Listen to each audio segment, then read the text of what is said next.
What's going on, everybody? We're here, back with a brand new episode of Umineko When They Cry. Awesome on.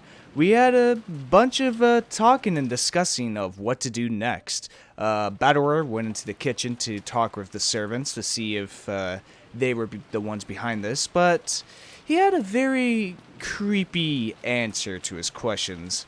And we found out that all the servants believe in Beatrice, that she actually does exist, and they were all looking at her while Battler couldn't see her at all. Later on, Natsuhi came in with holding a hunting rifle, which was, real fun to have, and discovered that Kinzo has gone missing for some reason.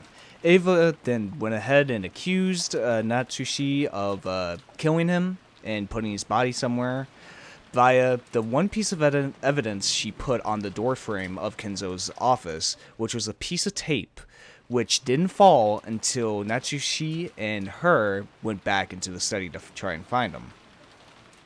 Which is a very important detail we should definitely keep in for later.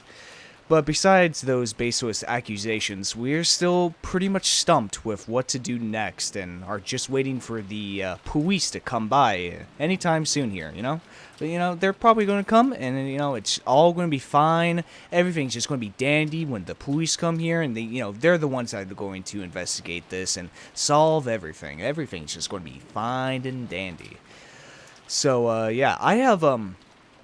I have two possible solutions to the whole Kinzo locked room mystery.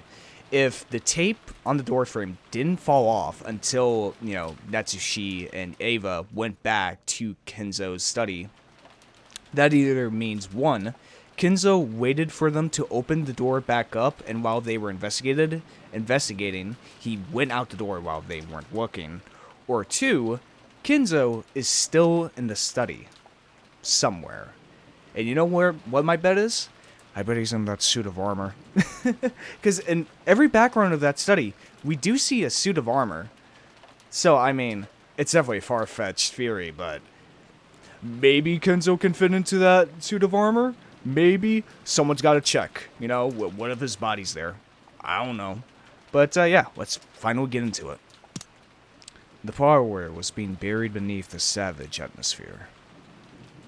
When I looked at the clock, I was surprised to find that it was already evening. Had we really spent that much time worrying about needless things, talking with each other, fighting with each other? Yeah. Feeling bored, I started scratching at my head when Maria and I made eye contact. Oh boy. I was a little surprised since I'd thought she was completely immersed in the TV. 今なら信じるぜ。手紙も殺人もすべてベアトリーチェの仕業だ。いや、むしろ頼むからそうだと名乗り出てほしいぜ。19人目の仕業ってことにさせてくれ。じゃなきゃ俺たち18人はいつまでも互いを疑い合わなくちゃならねえ。Yeah, there's still that question of the 19th person. これなら19人目の存在を信じる方がマシさ。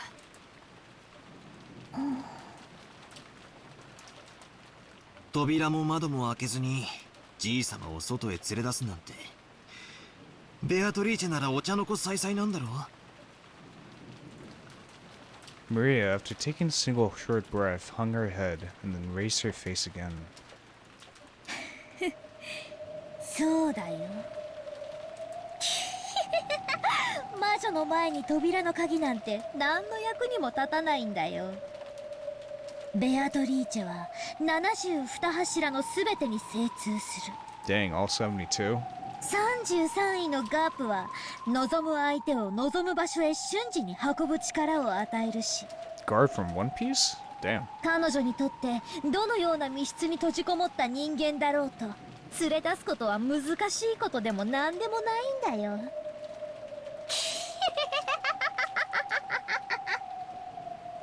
魔女はすげえな。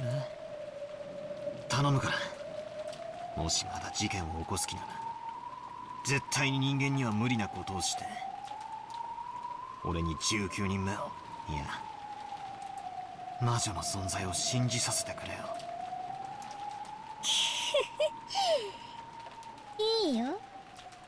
あったら伝えておくよ。Foreboding. Crap. Nothing's made sense to me for a while now. Just when I want to believe in a 19th person, I deny it. And just when I want to believe there are only 18 people, I deny that too. Even though I want there to be more than just the 18th people here, I can't accept the existence of that 19th person. In short, even though there are more than 18 people, there are less than 19 people. The number of people in this mansion is 19x18. So the number of people can't be represented by an integer. However, it's impossible for there to be anything after the decimal point. You shouldn't be able to show the number of people with anything but an integer. And yet, 19 lesser than x, lesser than 18. How do you explain the fraction less than 1? It's no wonder. The 19th person was something that couldn't be seen. That's why, since you can only write the number of people as an integer, you couldn't see that person. That witch cannot be seen. Because Beatrice has no body. Therefore, she is invisible. Is there a 19th person or not? Does the Witcher exist or not?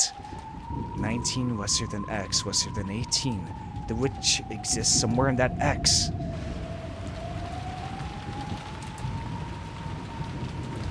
Just like the audience, Bador has a hard time knowing what is true and what's not. The two who were close. Oh boy. The uncomfortable atmosphere continued even after those two left. It was thick with the idea that simply thinking about the culprit's identity would be the same as deciding whom to suspect. I just have this thought right now. So this whole thing about Beatrice being invisible, it could be like an actual, like, of course she's a witch, so she's invisible. But it could also be Beatrice isn't a person, but an idea. You know? You can't see an idea, but ideas exist everywhere. Kind of like anarchy, or justice, or law, or chaos. All those. Maybe because Beatrice is such a strong idea that it makes people believe in it. Kind of like with Osho-Osama back in Higurashi. Kind of go with that. I wonder if it's the same thing with this, of like, Beatrice is an idea. Maybe they were an actual person at one point, perhaps, but they've ascended from this plane of existence, from a physical plane, and become an idea. You know? It's an interesting thought. I don't know where I'm going with it, but it's an interesting thought I had. It was thick with the idea that simply thinking about the culprit's identity would be the same as deciding whom to suspect. It had begun to feel like discussion of the case was itself taboo. So no one mentioned the case, at least out loud. However, those thoughts were what filled our minds. All that we couldn't say aloud made our heads feel like they were going to explode. So at least on the outside, the parlor had once again regained its calm mood. Everything was left unsettled. 少しだけ雨足が弱まった気がするね。まだいっぱい降ってるよ。おー。 If the next two are going to be the two who are separated, and it wasn't George and Jessica, or no, Shannon, I'm going to guess it's going to be Eva and Hideyoshi who are going to die next, maybe. 仮にやんだって、この島には船がねえんだしな。船が明日すぐに来てくれりゃいいんだがよ。Also, someone mentioned how, in true typical fandom, just fandom things with every piece of media, of course, people got to ship the two people that hate each other, Eva and Natsushi. You know, it's always funny to me. It's kind of like Rick and Negan from Walking Dead. You know, it's always the ones that hate each other love each other the most. It's such a taboo thing. Yeah, that's fandom for you. 洋館バカンさんもうお腹いっぱいだぜ。母さん、明日船はいつ来るのかな。本来なら帰りの船は今日の3時に来てくれることになっていました。先方も台風が過ぎてから出直すと電話をしてくれたでしょうが、あいにく電話は普通ですから。でも向こうも子供の使いではありません。客人の方々の送迎目的だと教えてありますから、おそらく明日の朝一番で、多分9時頃に来てくれるでしょう。It was completely black outside. When I looked at the clock, I realized it was just past 7. I was starting to get hungry.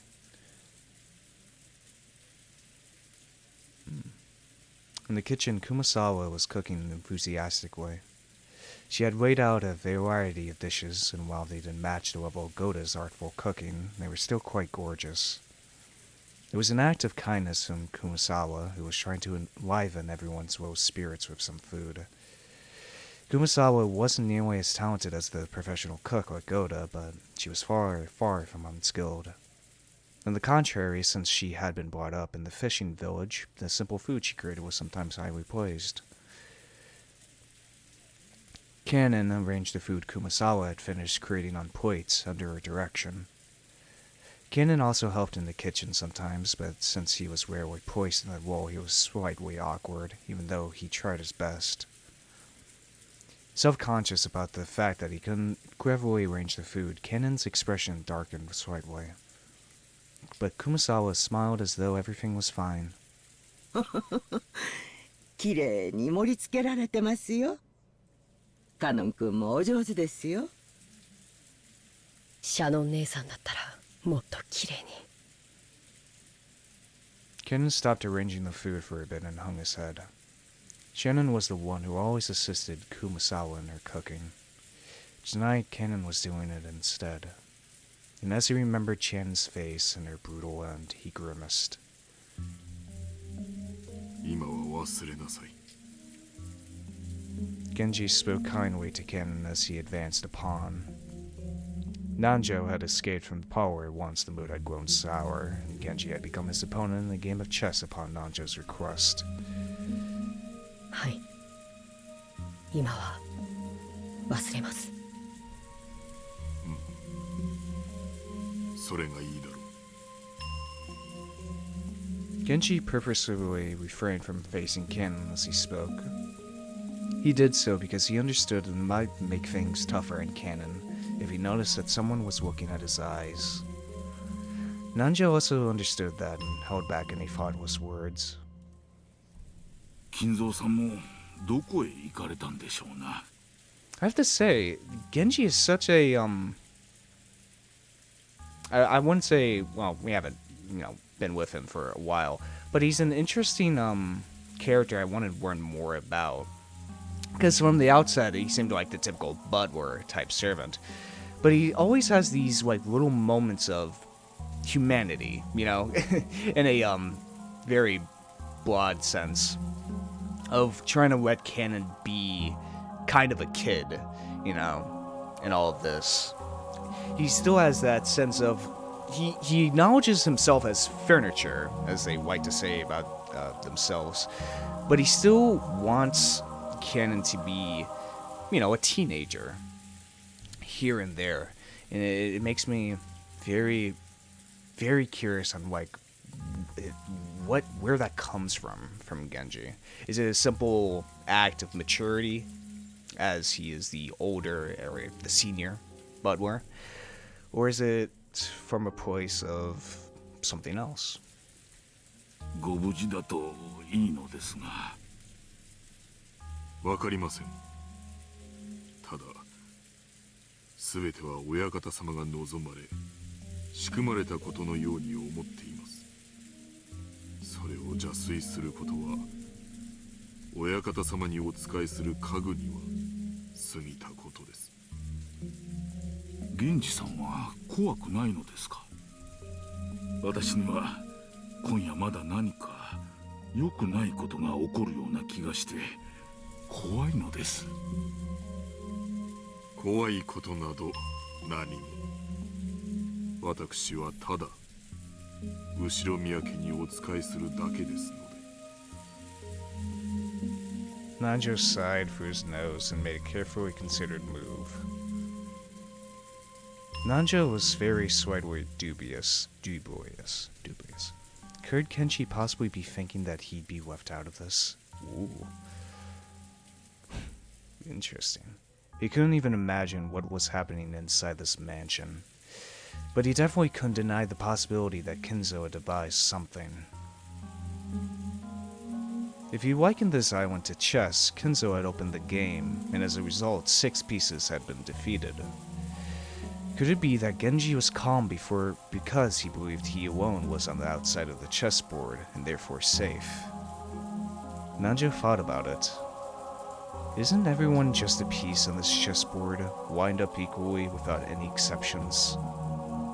Wasn't even Genji, who had gained more of Kinzo's trust than anyone, no, who was confident of his position as Kinzo's only close friend, just another one of the pieces laid out on the chessboard? 源氏さん、私は今夜が本当に怖いのです。 Perhaps we're all just mere pawns of fate. 無事に明日の朝を迎えられることを心より願っています。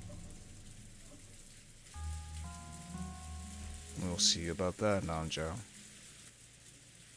We'll see about that. The guest room Eva and Hideyoshi moved into had originally been built to house guests before the guest house's construction. So until a few years ago, they had stayed in these rooms every family conference and were very familiar with them. This room was just like a room at the hotel, with a bedroom and bathroom. So even though they were still shut in, it was far more comfortable than the parlor. やっぱり家族だけだとリラックスできるな。他のみんなも客室にこもって鍵をかけてりゃええんや。夏日姉さんが客間を出るなって威張り散らしてるんだもん。誰も口答えなんてできないでしょ。あの人ずーっと冷や飯を食ってきたから兄さんが死んでやっと天下が来たって張り切ってんのよ。 So cold way, gee, I wonder who that's from, Eva. まったくずうずうしいったらあるしな。まあそう言うな。夏日さんもあれで結構頑張っとるんやで。お前もそう突っかからんでもええやないか。 At least Hideyoshi's being reasonable. さっきのレシートの件もあそこまでは言い過ぎやで。だってあそこで言わなかったらもう言うタイミングがないんだもん。 Eva, sulking cutely and looking at the television, sat alongside Hideyoshi, who was lying on the bed.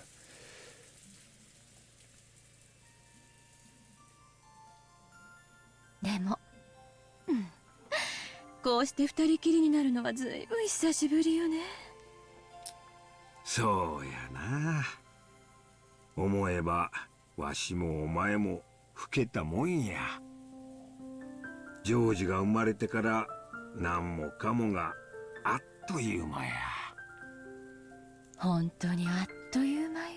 Why do I feel like this is a scene just so I can like them so you can just kill them off by the next day, Ryukyushiro 7? 子供を作るの焦りすぎたかしら。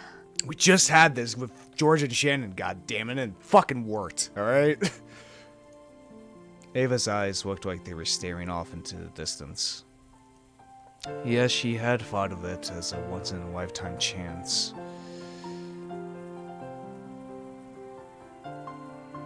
Her older brother, Kraus, had been unable to father a child for quite some time. 6 years passed after his marriage to Natsuhi without any signs of pregnancy, which didn't please Kinzo at all. Yep. Eva herself had thought that, since her name would be moved outside the Ushiro Mira register when she got married anyway, didn't matter whether a successor to the headship was born or not. And then one day, she had a heavenly revelation. Or maybe it was the whisperings of the devil that she had listened to in her greed. If she could give birth to a successor first, wouldn't she be able to remain in the Ushiro Mira register? If things went well, might she have a chance to inherit the Ushiro Mira family herself? When she proposed this to Hideyoshi, he had approved of it instantly. This wasn't because Hideyoshi also had greedy thoughts. For Hideyoshi, who had no close relatives, it was a chance for him to feel once more the long-forgotten thing called family. So when they got married, he hadn't fussed over which last name they would keep, and had quickly agreed to have his name entered into the Ushiro Mira family register. It hadn't been easy to persuade Kinzo, but as his daughter Eva knew Kinzo's personality well. So, by choosing the time when Kinzo was the most dissatisfied with Natsuhi, she was magnificently able to make him accept Hideyoshi as an adopted son-in-law. Looking at Hideyoshi, who had achieved success after starting from nothing, Kinzo might have seen a little bit of himself. He quickly grew to like Hideyoshi and proved his transfer into the Ushiro Mira register. George would eventually become the successor to the Ushiro Mira family. They had raised him strictly with that purpose in mind. He had been worth their while and had grown into a fabulous young man who wouldn't disappoint no matter where he went. That was why he had not been permitted to fall in love with a servant like Shannon. So when she learned that Shannon was dead and the engagement was now invalid, though part of her had still been shocked by the gruesome crime, part of her had also been believed that her dear George wouldn't be stolen by some servant girl. 私、クラウス兄さんのことが昔から嫌いだったわ。偉そうで威張ってて、自分がやがては当主になるのだと自慢してて、だからそれに一矢報いてやりたかった。でもそれは子供の頃の感情なのよ。でもその感情は結局自分の人生のほとんどを支配した。それだけならまだいい。その感情はあなたやジョージまで巻き込んで振り回してしまった。エヴァ、備え自分を責めるな。Hideyoshi got up and held Eva's shoulder. She could feel a warm understanding from him. わしはな、自分の人生はもうとっくに折り返しに入っとる。でもな、今日までの生活を後悔したことは一度もないで。一度もや。エヴァと一緒で他の男どもじゃ味わえん楽しい人生になったと思っとる。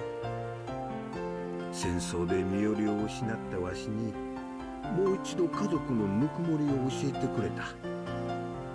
だから後ろ宮の家には感謝しとるし、わしの唯一の家だと思っとる。わしとお前が歩んできた人生にな、今日までほんまに楽しい人生やったで。ありがとう、あなた。Eva hung her head, burying her face in Hideyoshi's chest. Probably no one in the parlor could even imagine that this side of Eva existed. 感謝するのはわしや。今日までお前と一緒にいて後悔した日なんてあらへん。私もよ。あなたと一緒になれてよかった。ジョージももう立派な大人や。わしが見張ってなくてもしっかり仕事ができる一人前や。Even though I probably know where this is going, it's still it's still getting to my heart. It's little pangs of, in my heart. It's like, God, this writing's great. This writing's so great, man. It's so great. I can't even put into words just how great it is. I've probably said it a billion fucking times, but it's so great. Even though I know what's happening and they're probably going to be dead by the next day, it's still getting to me. It's still twisting my heart. Wow. で、正月あたりをのんびりモルジブあたりで過ごさんか。わしら二人水いらずや。嫌よ。毎年年賀状の返礼で寝る暇もないとか言ってるじゃない。次の正月だけはなしや。年賀状は見ん。黙って下のお年玉くじだけチェックするんや。今年はカラーテレビくらい当てたいで。やだ。モルジブでお年玉くじのチェックなんてしたくない。じゃあそいつもなしや。水いらずのんびりでジョージが生まれる直前の新婚時代の続きをちょいとしてみんか。 I have to say, out of all the established couples, Hideyoshi and Eva are probably the best since, Kraus really never talked to Natsuhi. Rosa's husband is out of the picture. And we don't know the relationship between Kinzo and his wife.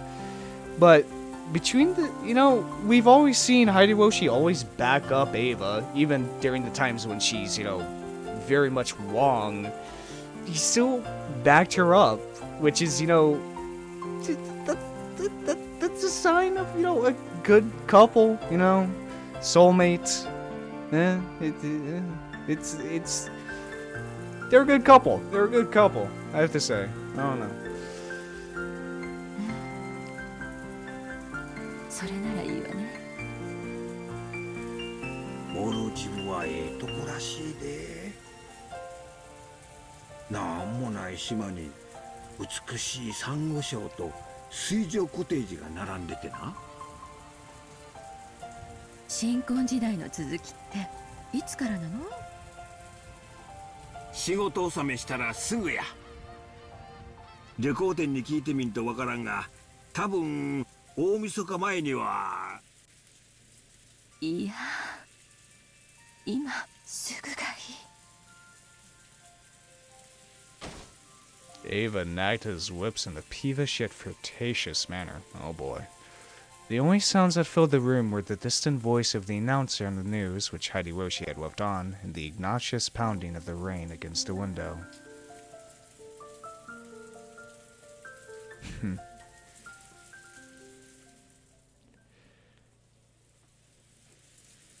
Good couple.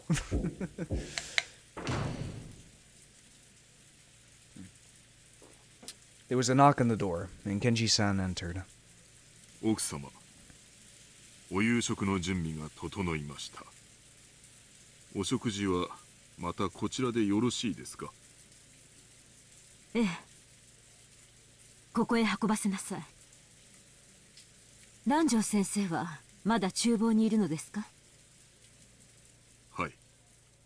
次の一手を熟考したいとおっしゃっております。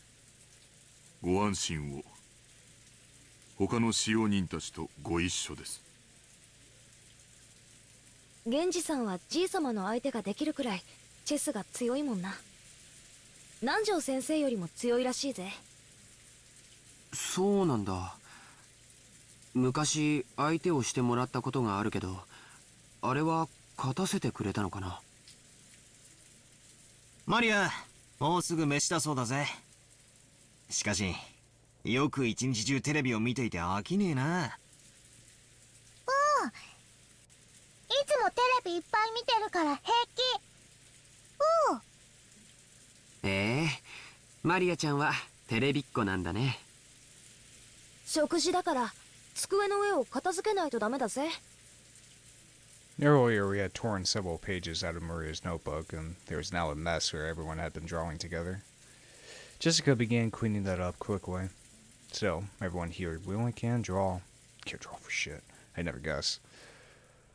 源氏、エヴァさんたちにもせめて食事くらい一緒にしないかとお声をかけなさい。I have to say they're busy at the moment. どうせ断るでしょうが。かしこまりました。お父様の次はエヴァさんですか。つくづく後宮家の食卓には全員が揃いませんね。Natsuhi felt her headache start throbbing again and widely held her temples.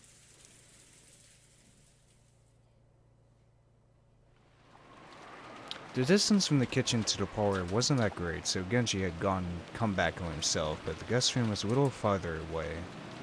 Natsuhi had warned him to avoid being alone with whenever possible. And just now Nanjo had also admonished him, saying it would be better if he held a little more concern for his safety. Kannon accompanied Genji, and the two of them went to visit Eva and Hideyoshi in their guest room. Genji knocked on the door. エヴァ様、秀吉様、お夕食の準備が整いました。He waited a short while for them to come out, but there was no response. 源氏様、これは。 Oh boy. Kannon pointed under the door. A Western-style envelope had been inserted under her eye. And normally, when something was inserted this way, it would be interpreted as a message from someone outside to someone in the room. So since this might be a private note meant for Eva and Hideyoshi, it was not something that Kannon and Genji were supposed to take interest in. But this Western envelope was one of Kinzo's, the same kind as the one Maria had taken out last night and surprised everyone with. What the hell is it doing here? 間違いない。親方様の封筒。あるいは。 Even though this was one of Kinzo's envelopes, the letter Maria read aloud the previous night hadn't come from Kinzo. Genji continued knocking a little harder and called out in a loud voice. エヴァ様、エヴァ様。 Oh boy. 源氏でございます。いらっしゃいますか。お返事をお願いいたします。エヴァ様。 But there was no response from inside. Sometimes when the servants went to call some guests for a meal, the guests would be sleeping so deeply that they wouldn't wake up. In times like that, the servants would stick a letter in the door to show that it was time to come out and leave that guest be. But despite that, Genji beat even harder on the door and called out Eva's name. However, there was no answer. Kannon stuck his ear up to the door, held his breath, and listened for any sounds coming from inside. テレビの音らしきものが。でも気配が感じられません。お部屋は空っぽかも。 Genji took out a handkerchief and, careful not to touch it with his bare hands, gently pulled out the envelope that had been stuck under the door. It was sealed with deep red sealing wax. Without a doubt, the mark on that sealing wax had come from the Umineko family head's ring. エヴァ様、エヴァ様、どうかお返事を。もうお部屋にはいらっしゃいませんか。 But there was still no answer. There was a chance that those two were aimlessly walking around the mansion. This was the home Eva had grown up in. There was plenty of reasons to think that she had gone out on a casual stroll. Genji groped around in his pocket and pulled out a bundle of teas, which contained the key that would open the guest room. 源氏様。 Kannon also understood what this meant. They would sometimes unlock the door so they could go and do things like make the beds, but only after they made sure the guests were out.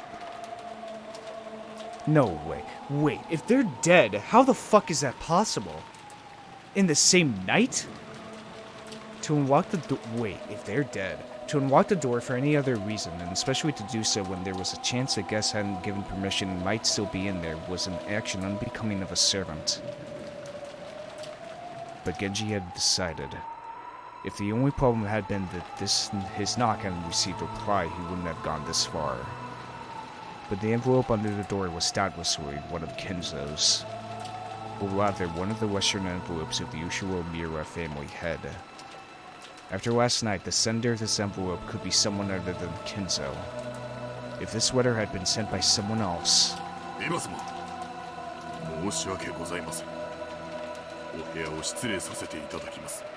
There's no way. After giving that final notice, Genji stuck one of the keys from the bundle into the keyhole. There was the sound of the door unlocking. And after slowly turning the knob, he slowly started opening the door.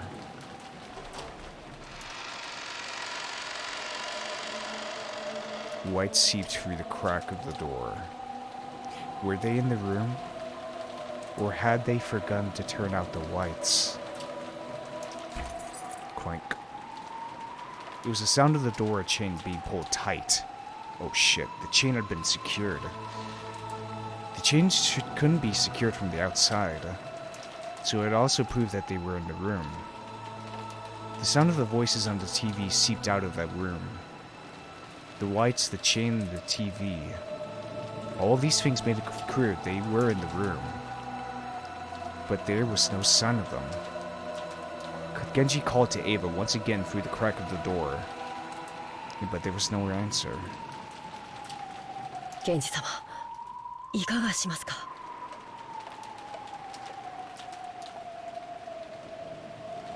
I say kick down the fucking door. As part of their job, the servants were able to unlock almost any lock in the mansion.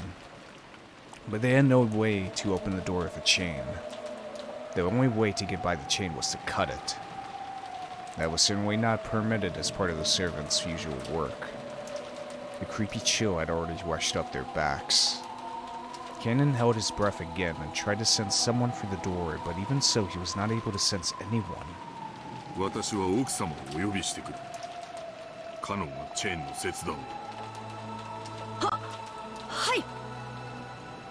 As Kannon hurried away to get a cutting tool, Genji called him to stop. 待て、カノン。厨房に戻り、熊沢と行動するように。断じて一人で行動してはならんぞ。はい。かしこまりました。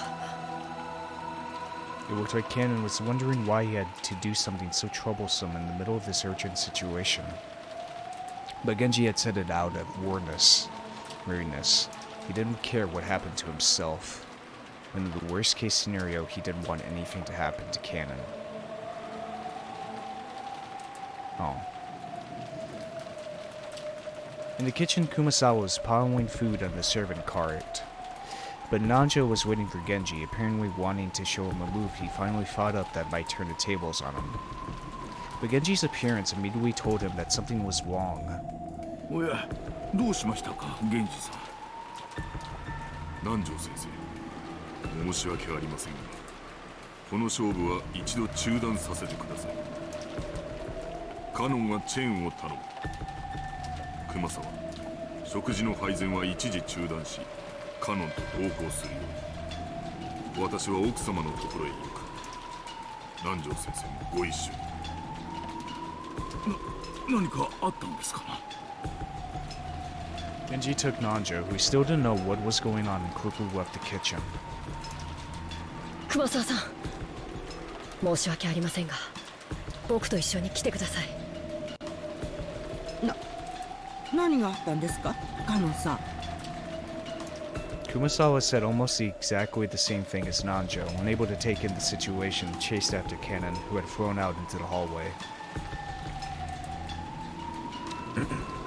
Taking Kumasawa with him, Kannon went to the storage room and looked through the tools packed in toolboxes and hanging all over the walls, trying to find something that could be used to cut the chain.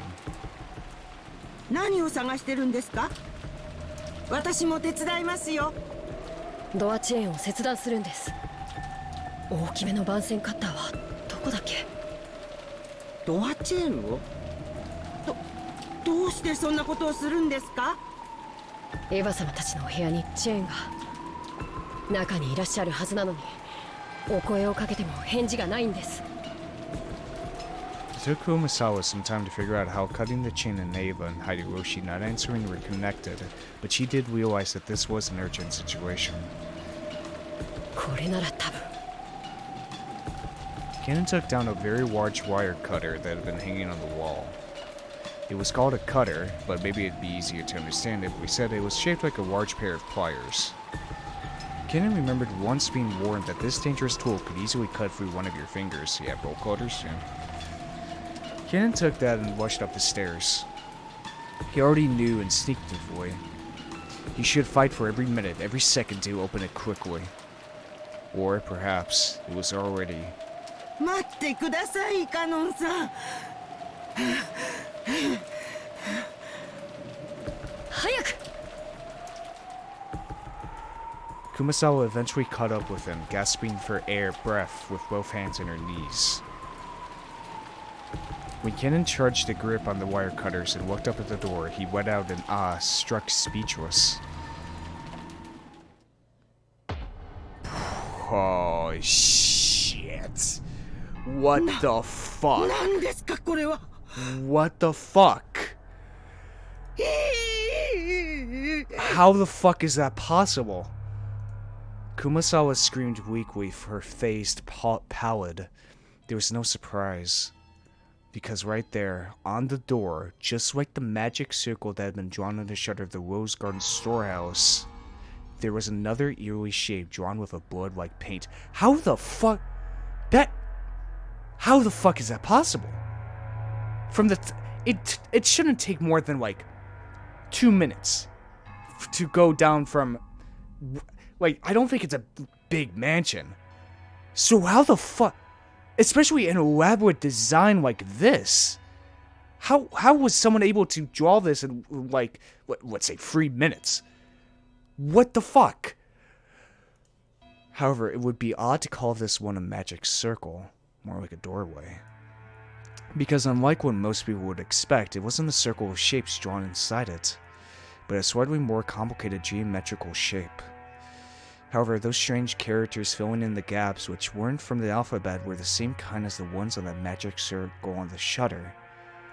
But the thing that Ken struck speechless wasn't how eerie the magic circle was. It was that something like this had been here a short while ago. Yes, exactly. What the fuck?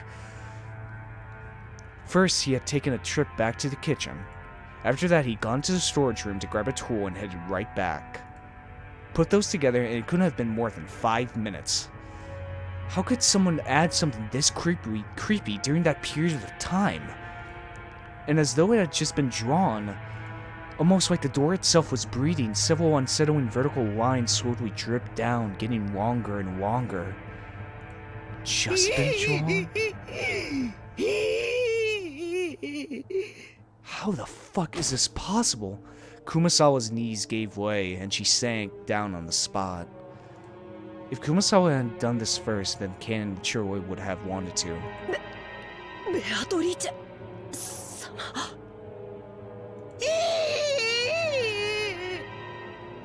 ベアトリーチェ様の仕業ですよ。恐ろしや恐ろしや。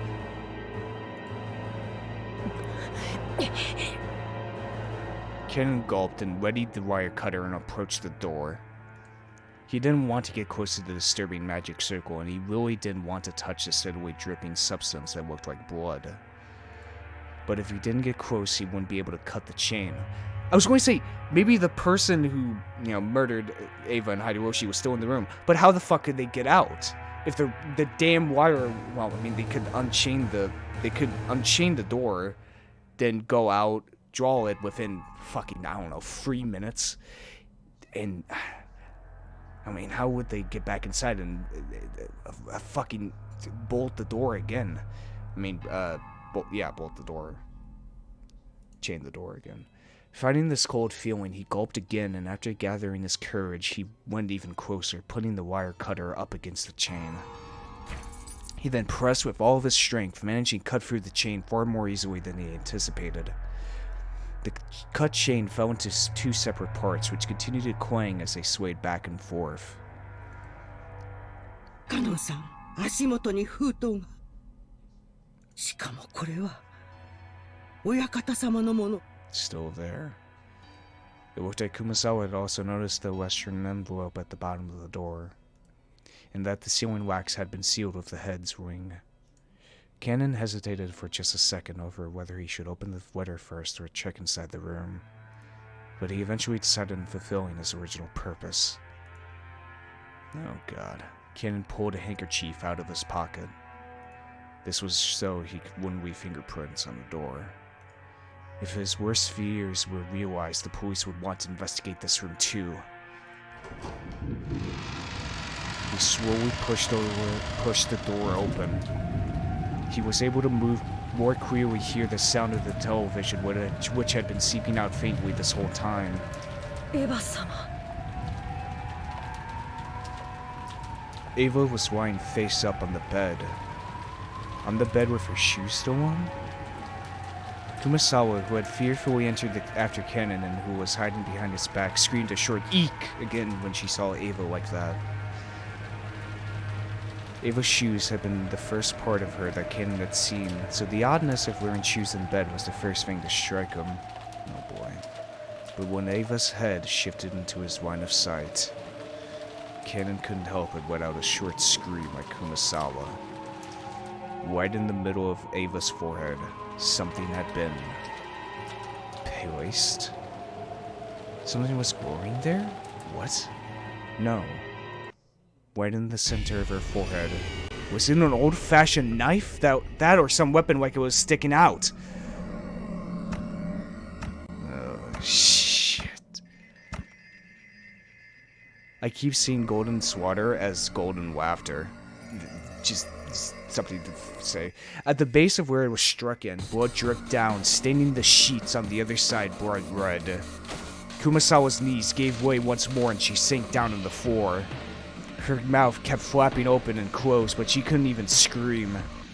Eva was dead with some kind of weapon sticking out of her forehead. Both eyes were wide open, and the image of the person who killed her must have been burned into them.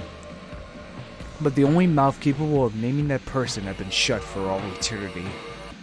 Even though her forehead was the last place they wanted to look, they couldn't tear their eyes from it.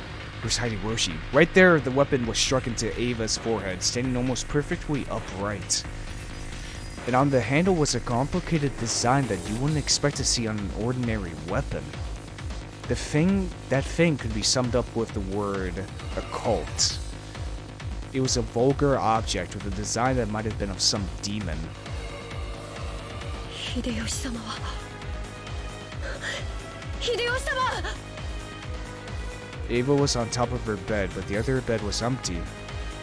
Where was Hideyoshi? After taking a backwards glance at Kumasawa, still on her knees and stupefied, he checked the bathroom just in case. At the moment he opened the door, he was greeted by steam and the sound of the shower. What? The bathroom was of the same familiar style as most hotel bathrooms. When taking the shower, a waterproof curtain was used to keep water from pouring out. Oh shit! That waterproof curtain was half open, and lying tumbled down in the bathtub was Hideyoshi, completely naked with both eyes open, and pointing right at Kannon. Just like Eva, a weapon with a demon-like design was struck into his forehead. What the fuck? Since his head had been under the shower's hot water this whole time, his face wasn't half covered and filthy with blood like Eva's had been. But the sight of him dead while still taking a shower was tragic enough. Just then, they heard Natsuhi's voice coming from the hall. She was probably coming with Genji. How? What the fuck? この手紙は中には何といえ、まだ読んでおりません。うかつに触らん方がいいですな。犯人の指紋が残っとるかもしれん。警察に渡した方がいい。What the fuck, dude? わざわざ手紙を残すくらいです。The most insane thing to me is it happened the same night. Every single person was in the same building, and we pretty much know where everyone was, except for Kinzo, who knows where the fuck he is. どうせ指紋など残っていますよ。 So how the fuck, dude? As Natsuhi said that, she picked up the envelope. And before checking its contents, she entered the room herself where she found Eva dead. Eva-san! 奥様、こちらには秀吉様も。これはむごいですな。カノン、シャワーを止めてあげなさい。気の毒に程があります。はい。 Kannon gripped his handkerchief and twisted the valve, turning off the shower. In the bathtub, a small jar of bloody body soap had fallen with its cap off. It really looked like he had been attacked while taking a shower. There was still a small splash of blood clinging to the white bathtub, and the combination of red and white made a horrible contrast.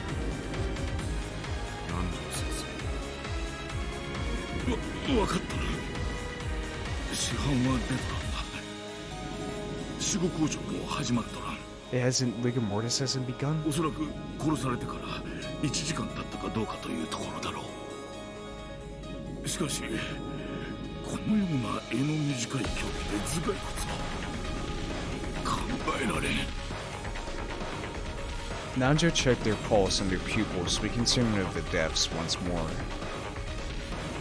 As Kannon watched this business-like treatment, he thought, couldn't you tell at a glance that they're dead without doing all of that? Nanjo thought about removing the weapon, but then decided it'd be better to preserve the scene and hand it over to the police so he left it alone. But a close inspection of the base showed that it didn't have a blade. In fact, it was more conical than blade shape. He noticed that rather than a knife, it was more like a short-handled spear, something with a shape better suited for thrusting and slicing. Rather than a short spear, you might call it a thick ice pick. Jesus. At any rate, after looking at the scene, no further words were needed to describe what sort of terrible purpose such evilly designed weapons were originally made for. Nor was it necessary to explain how they carried out their function. Natsuhi, hoping to escape the repulsive steam feeling in the bathroom as soon as she could, covered her mouth with a handkerchief and dashed from the room. Just viewing their gruesome bodies for an instant had been enough to burn the image into her eyes. If she looked any longer, the image would surely remain in her vision for all eternity. The rising urge to vomit was exactly the same feeling she had that morning at the gardening storehouse. For a while, Natsuhi couldn't help but stand with her back facing the guest room, fighting that sickness in her stomach.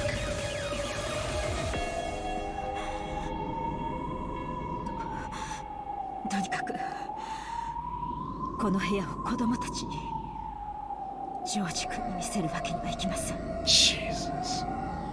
至急この部屋を閉じなさい。見せられませんとも。両親のこんなむごい姿をとてもジョージさんには。But they could tell that those fiercely racing footsteps in the hallway belonged to George even before he came dashing into the room. George and the other children had been waiting in the parlor. However, when they saw Genji speak to Natsuhi, when they saw her turn pale and fly out of the parlor, they felt a sense of foreboding.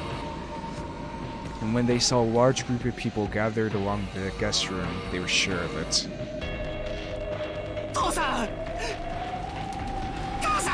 Jesus, poor fucking George, man. なんだよこれ、また魔法陣かよ。エヴァおばさんたちは無事なんだよな。おい、カノン君、これは何の騒ぎなんだ。バトラ様。Kannon didn't have to say anything. George's scream after he ran into their room told them everything they needed to know.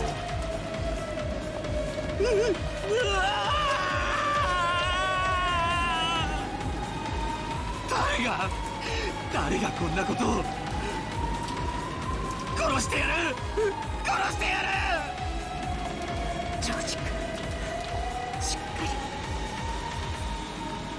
Natsuhi touches George's shoulder with her hand, but he violently shook her off.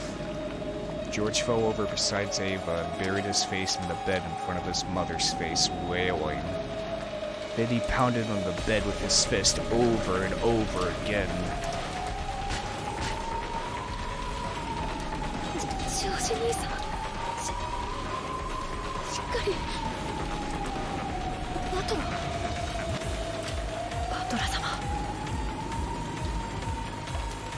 Bador had his back against the wall of the hallway. He was covering his eyes with his right hand and weeping without restraint.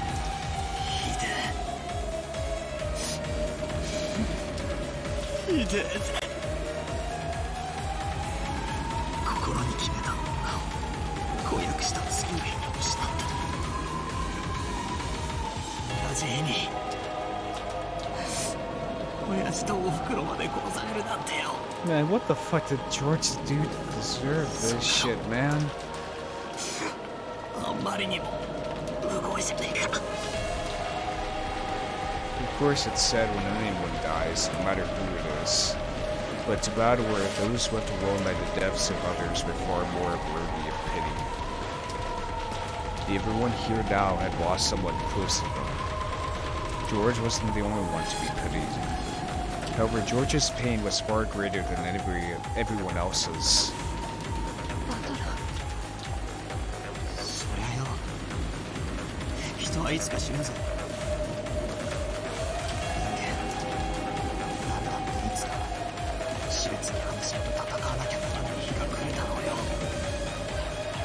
でもよ、そいつは兄貴にとってはずっと未来の話で、しかもそいつは一つずつ順番に訪れるべきもんじゃねえかよ。濃すぎるぜ。やろう。少しは人の情けってもんがねえのかよ。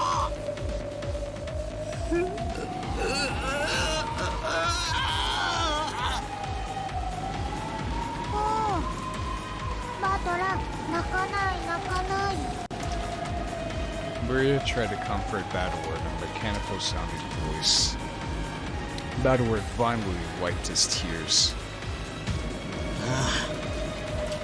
クソだ。もう流さねえぜ。悔し涙も悲しみの涙ももう二度と流さねえぜ。ああ、全然ダメだ。俺たちは魔女様に爪を食らってるわけだ。主勢一方ってわけだ。そりゃダメだぜ。全然ダメだ。チェス盤がひっくり返っちまうぜ。野郎は俺たち羊が明日まで逃げる手段もなく怯えてるだけだろうと思ってるだろうよ。だからひっくり返すぜ。明日までこの島から逃げられねえのは野郎も同じだ。しょんべんちぎりそうになりながら逃げ隠れするのは俺たちじゃねえ。野郎の方だ。暴いてやるぜ。必ずな。明日までに。いや、明日なんか待たねえ。今夜中にその胸ぐらを掴み上げてやる。 Tonight,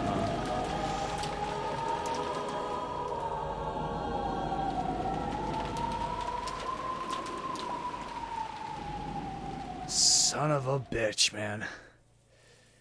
Son of a bitch. とにかくこの部屋は警察が来るまでこのままにして施錠します。 Alright, let's check the characters real quick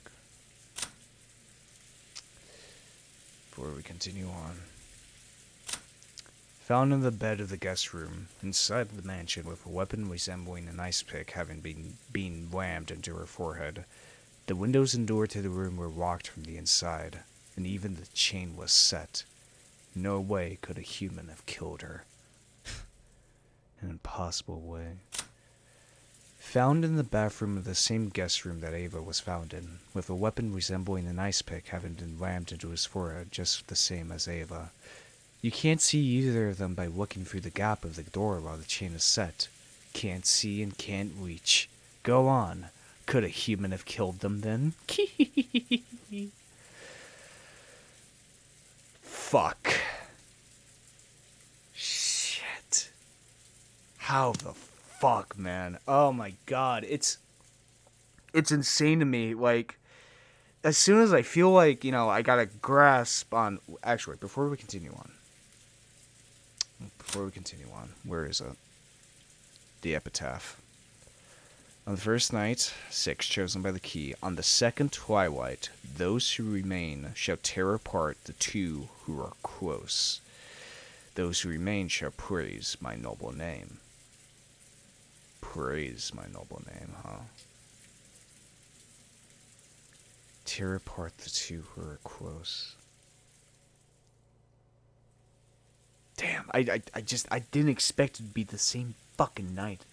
I thought it would be like I guess Beatrice responded to Bador's words of making it so it couldn't possibly be a human that did this. Do it on the same night.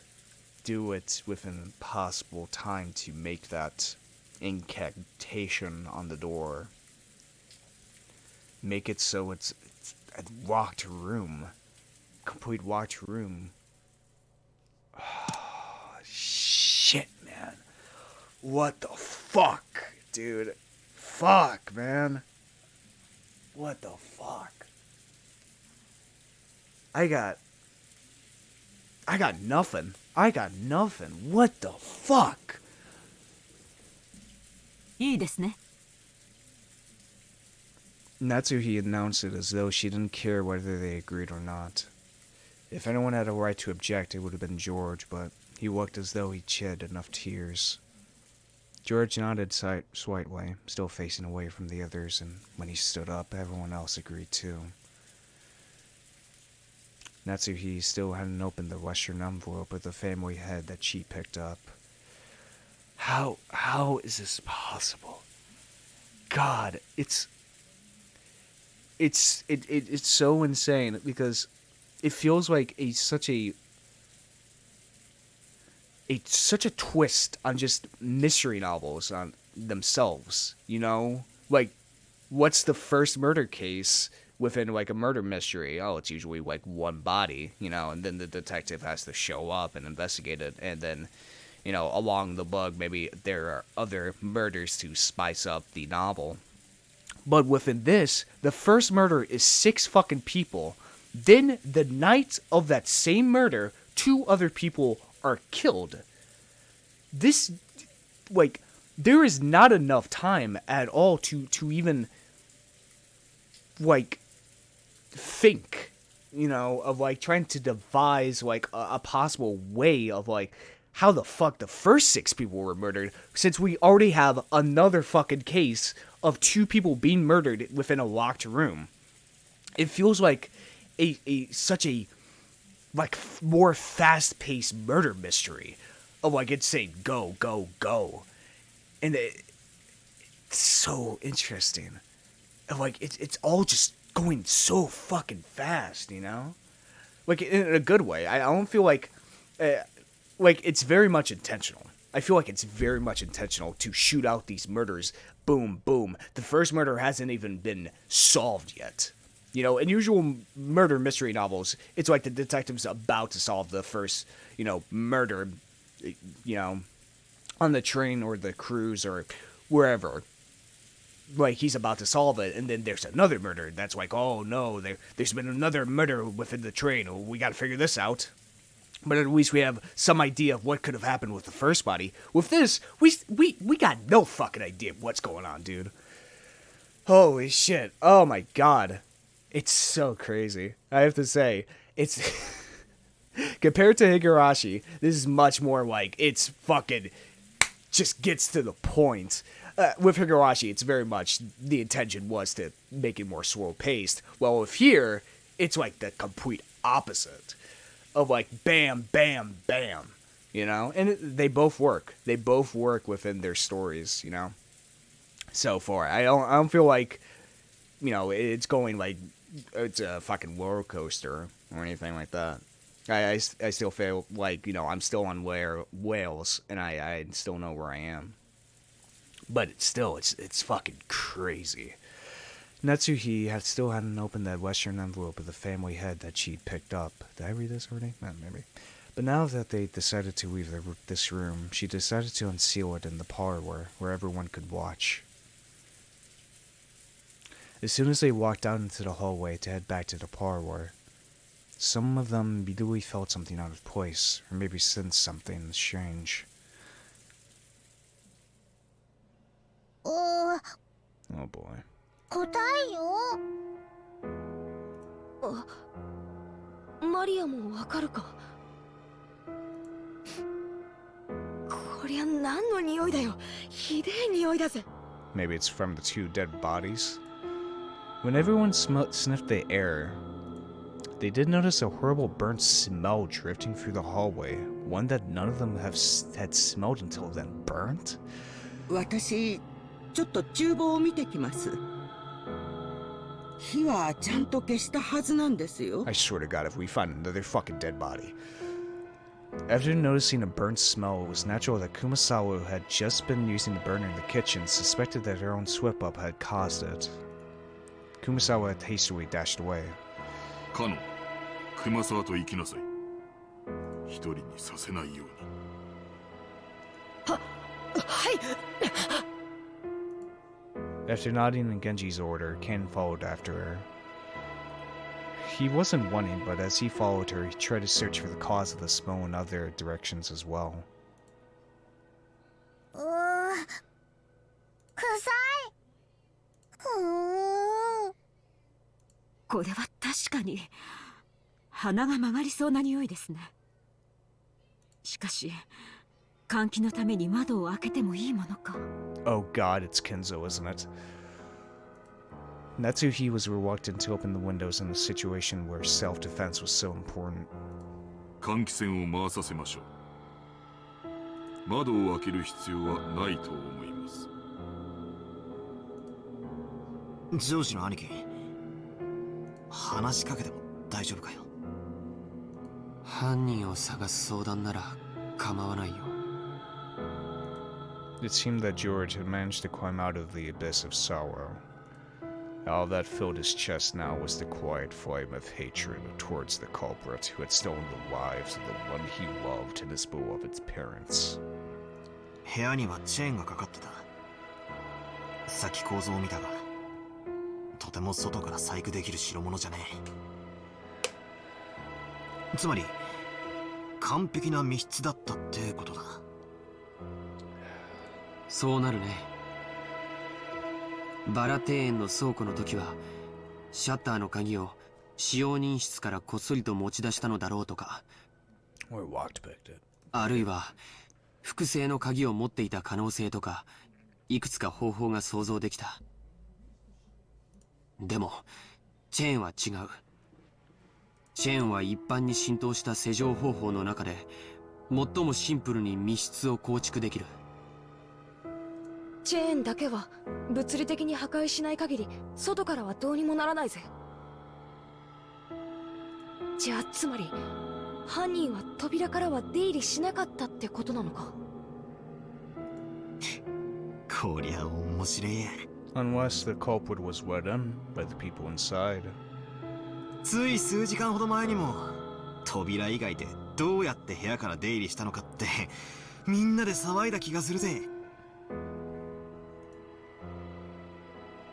Back then, we were all losing our cool, wondering how grandfather had disappeared from his room. The receipt on Eva stuck in the door and a rim proved that the door had remained sealed. And since Aunt Natsuhi was the only person to enter or exit during that time, she was under suspicion. Aunt Eva proposed a theory about how Aunt Natsuhi might have thrown grandfather out the window and left by the door herself. But this door is much simpler. It was sealed from the inside by the door chain. The window had also been locked from the inside, and the bodies had been inside the room. This time it really had been, without exaggeration, a true closed room. That's right. If you include grandfather's disappearance, 3 cases have occurred, and all 3 times the door has been the point of interest. It's true. The first was the shutter. There was a key in the servant room, and if we assume that someone knew about that, this can't really be called a crow's room. Yeah. Suit of armor, I'm telling you, he's in there. Kinzo's in there. The next was the door sealed by the receipt. However, Aunt Natsuhi entered that room, so if grandfather had left through the window and been thrown out, she would have been able to lock the window before escaping. Yeah. Or like my theory, grandfather could have hidden until the receipt was gone and left the room later. Basically, this door can be defeated with a handful of desperate tricks. In that sense, you really can't call this one a crow's room either.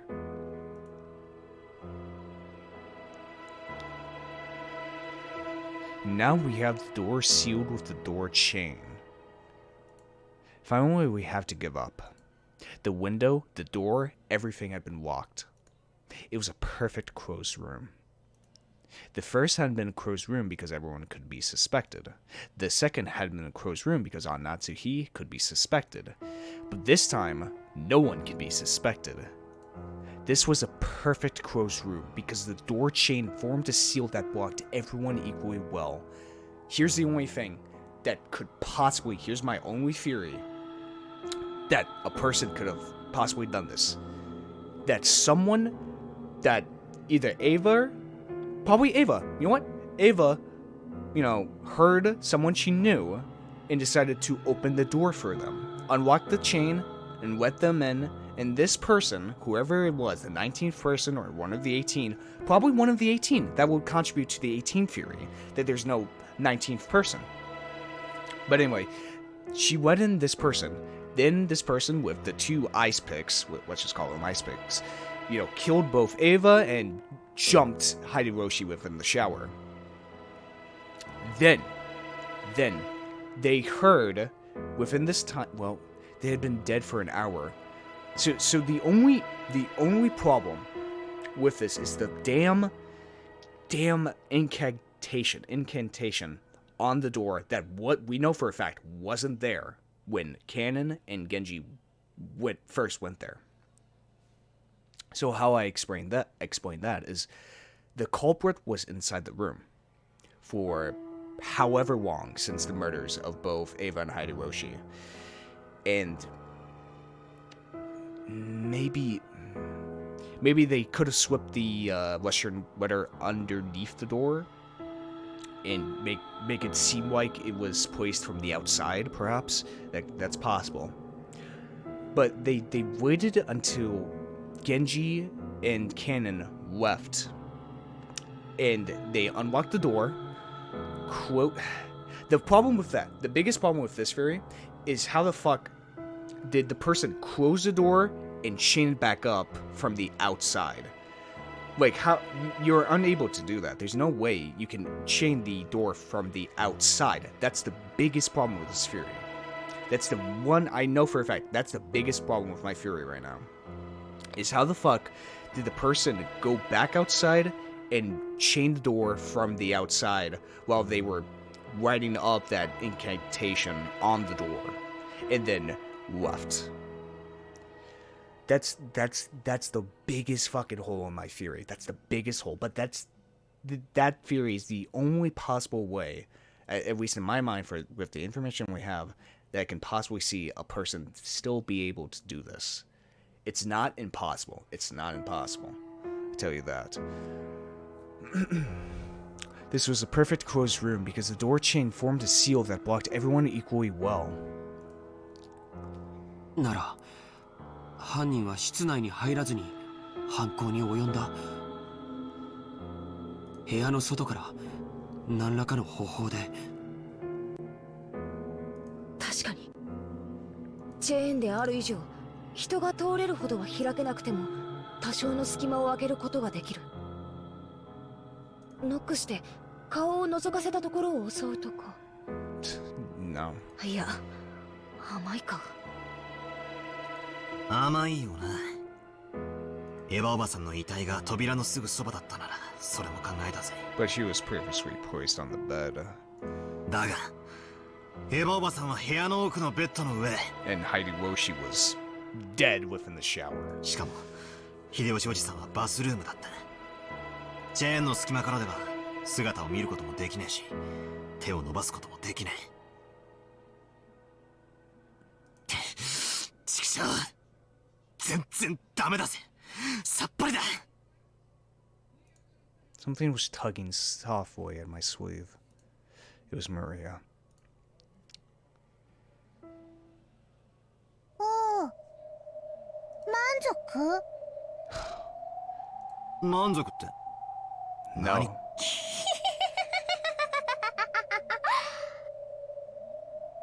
バトラは親族の誰かを疑うのが嫌だから、犯人はベアトリーチェであってほしいと願ったよ。だからベアトリーチェは叶えた。バトラが言った通り、絶対に人間には無理なことをして、バトラに魔女の存在を信じさせてくれた。なのにわがまま。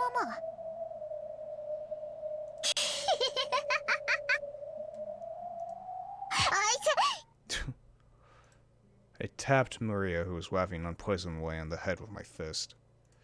ああ、叶えてくれてありがとうよ。今のはその礼と、不謹慎な時に笑ったことへの教育的指導だ。それより教えやがれ。エヴァおばさんたちの部屋の扉にもまた怪しげな落書きがされていた。あれもまた魔法陣なのか。あれは特に覚えやすい特徴的な形なんだから、あのくらい知っててほしいね。 Probably more like a doorway than a magic circle. 知らねえから花を持たせてやってんだ。ごちゃごちゃ言わねえで解説しろい。バトラは暴力的だね。あんまり意地悪すると教えないよ。あいたい。言うよこのげんこつ男。あれは月の1の魔法陣だよ。 Magic circle of the moon? 何の意味がある？その魔法陣のご利益は？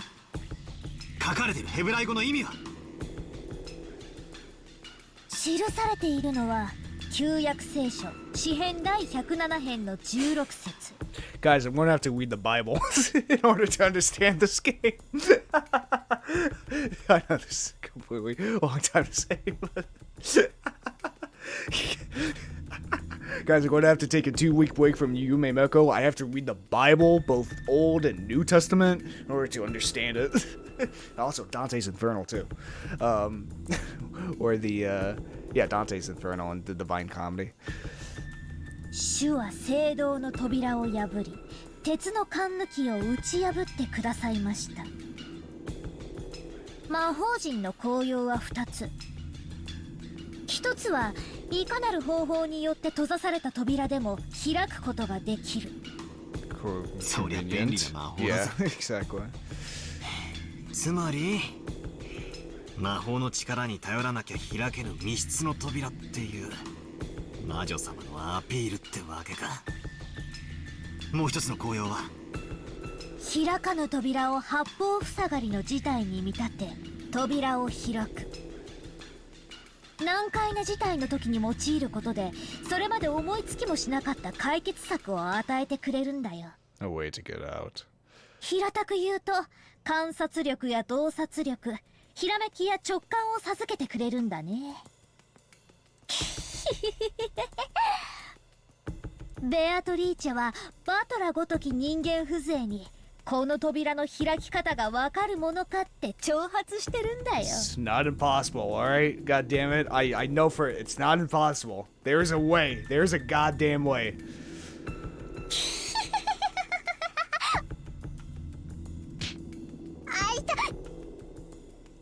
よーし、もう黙れご苦労。Good work, shut up. 上等だぜ。その魔女の挑戦受けてやら。マリアちゃん、この世に魔女も悪魔も存在しない。父さんと母さんは誰かが殺した。それが僕のよく知る人間なのか知らない人間なのかはわからない。でもそのどちらであっても必ず人間なんだ。しかしどうやって？せいぜい10センチ程度しか開かない扉の隙間からどうやったら室内の2人を？それにしても耐え難い匂いです。一体何事なのですか？ It's going to be a burnt corpse of Kinzo. Ken and Kumasawa, who had gone on ahead, realized the smell wasn't coming from the kitchen even before they arrived there. It was because they noticed an even thicker wave of stench rising from the stairs leading to the basement, which they passed on their way to the kitchen. ボイラー室。 Oh, the boiler room. またボイラーの調子が悪いんでしょうか。 Those stairs led to the underground boiler room. The mansion's boiler was old and in poor condition. Both of them had witnessed problems with the boiler on several occasions, but they had never smelled the boiler belching out a stench like this before.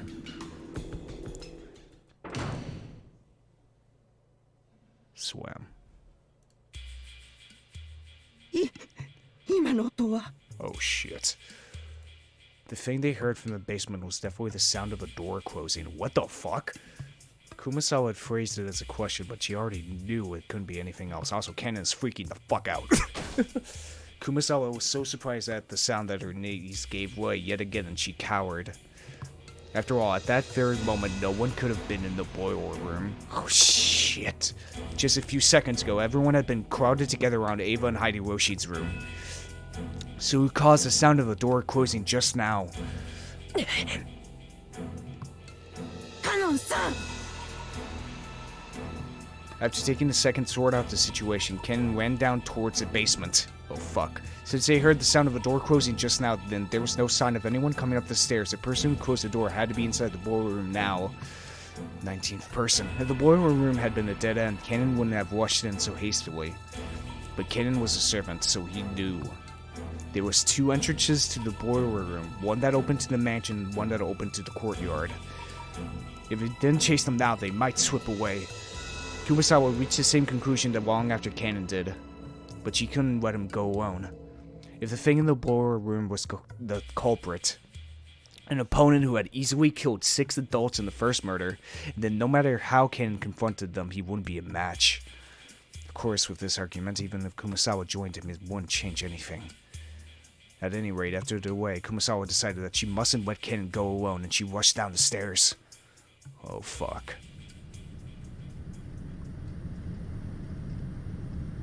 Holy shit. At that time, Kannon was already in the boiler room. The boiler room's characteristic damp, hard, heat tormented him, and it had always been an unpleasantly smelling hot place. Now, on top of that, the room was full of that horrible stench, which made Kannon feel like he was going to be sick. There was no doubt that this room was the source. In that case, Kannon should have been searching for where the smell was coming from. However, Kannon kept gazing straight forward as he grabbed a hatchet from a tool shelf just off to the side of the door. He hadn't stretched out his hand because he wanted a hatchet. He had wanted to grab a weapon, any weapon. Why?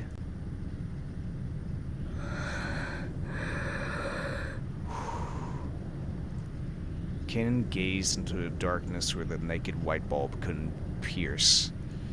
Then he answered. ルーレットは数字と赤黒にかけて配当を競い合う。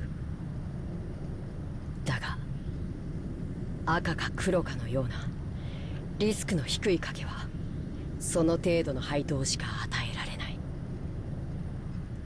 The words coming from Kennon's mouth were swallowed up by the darkness. That darkness suddenly started to swirl, dwindling.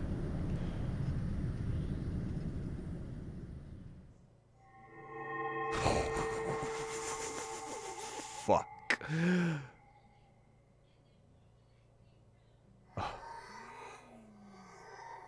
It was such a fantastical scene. What the fuck?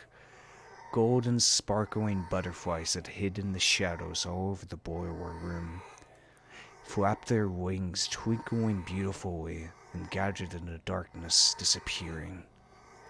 Kannon continued speaking, directing his words at the darkness as it swallowed the butterflies up. But as the butterflies gathered in the darkness, they they would certainly laugh. But Kannon continued to speak without flattering in the slightest, faltering.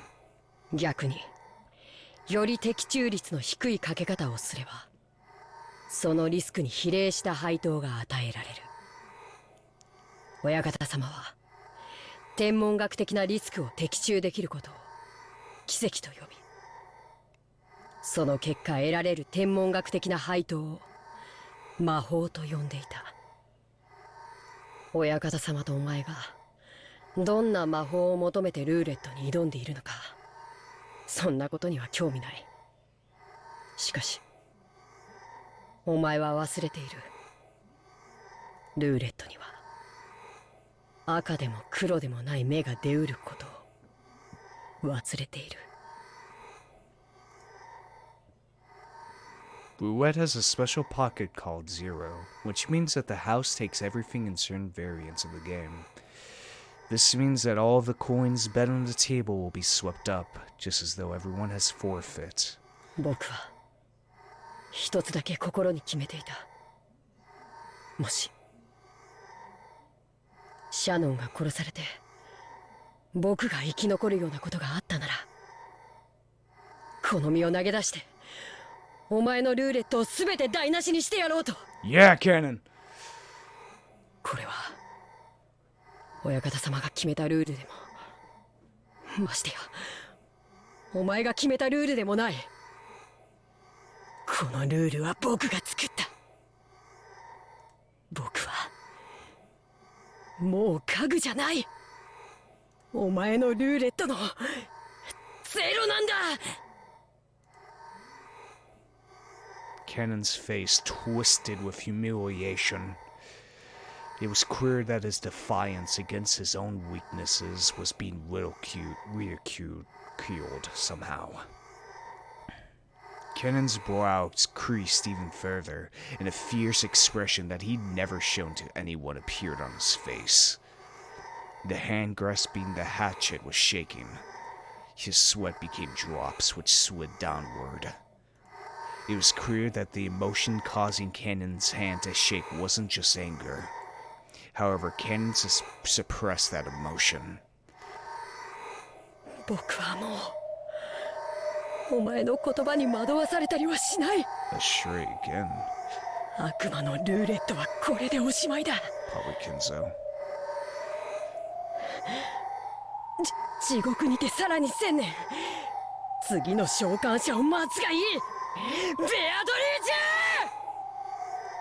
ェ! Shit. When Kannon raised the hatchet and tried to dive into the darkness deafened voice sneered. It sneered at that courage as if it was vulgar, lazy, futile, and meaningless.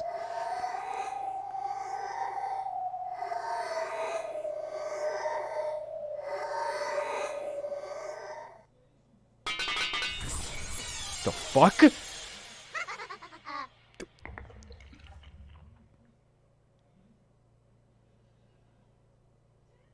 What the fuck was that?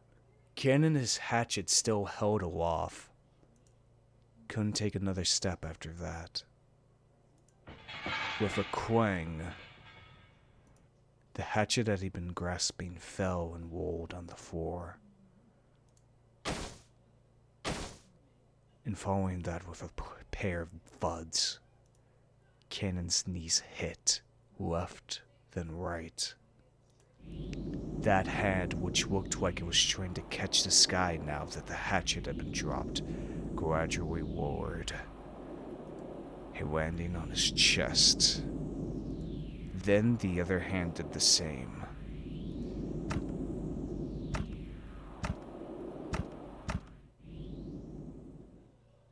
Right there, a handle with a demon-shaped design was buried into his chest. The same type of weapon that had been stabbed into Eva and Hideyoshi's foreheads was in Cannon's chest.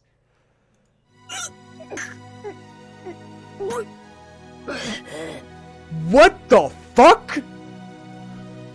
Kannon was curled up in anguish, fresh blood dribbling from the corner of his mouth. It was makeup too extreme for Cannon's white skin.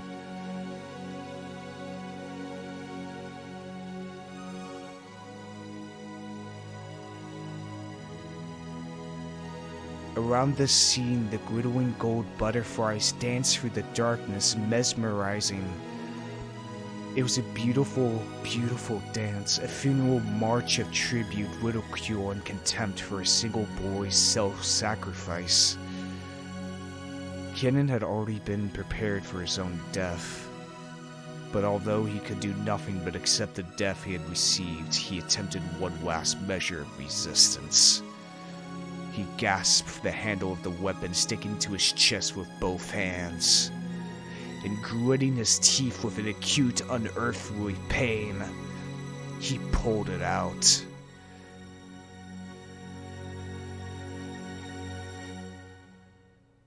For only a moment, a bright red spray gushed out. It made an unpleasant sound. It probably resembled the sound of Cannon's soul as it was sucked into the swamp of the dead.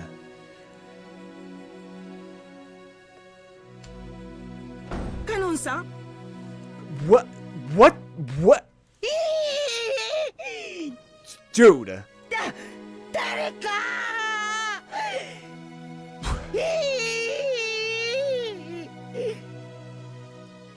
Kumasawa screamed at the incomprehensible sight in front of her.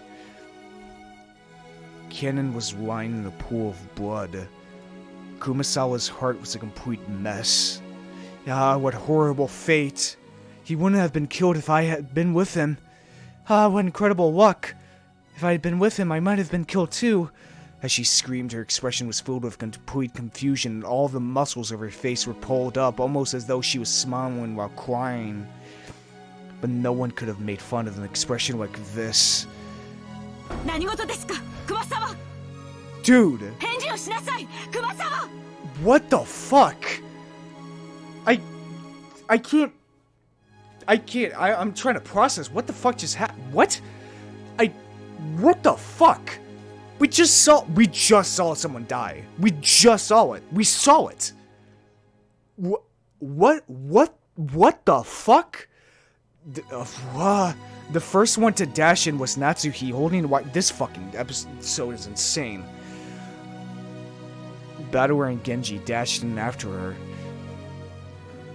Normally, they probably would have started discussing the origin of that violent stench filling the boiler room.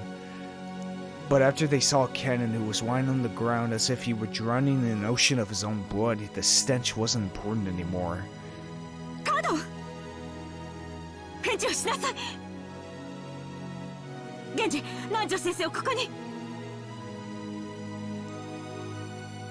Natsuhi realized that even though Kannon was on the verge of death, he was still conscious, so she sent Genji to get the doctor.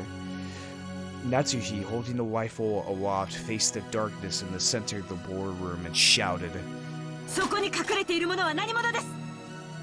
おとなしく出てきなさい!そちらから出てこないなら容赦なく撃ちます!ライトだ!おばさん、照らすぜ!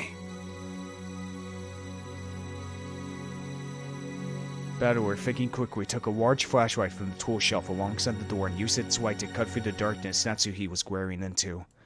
But the light only shone on the mechanical-looking piping in the door. The door had been left to open a small crack, and it was obvious that someone had left through there in a hurry.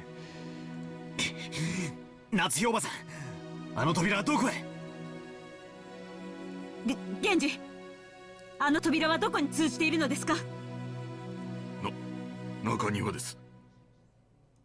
逃がすかよ、クソこの野郎!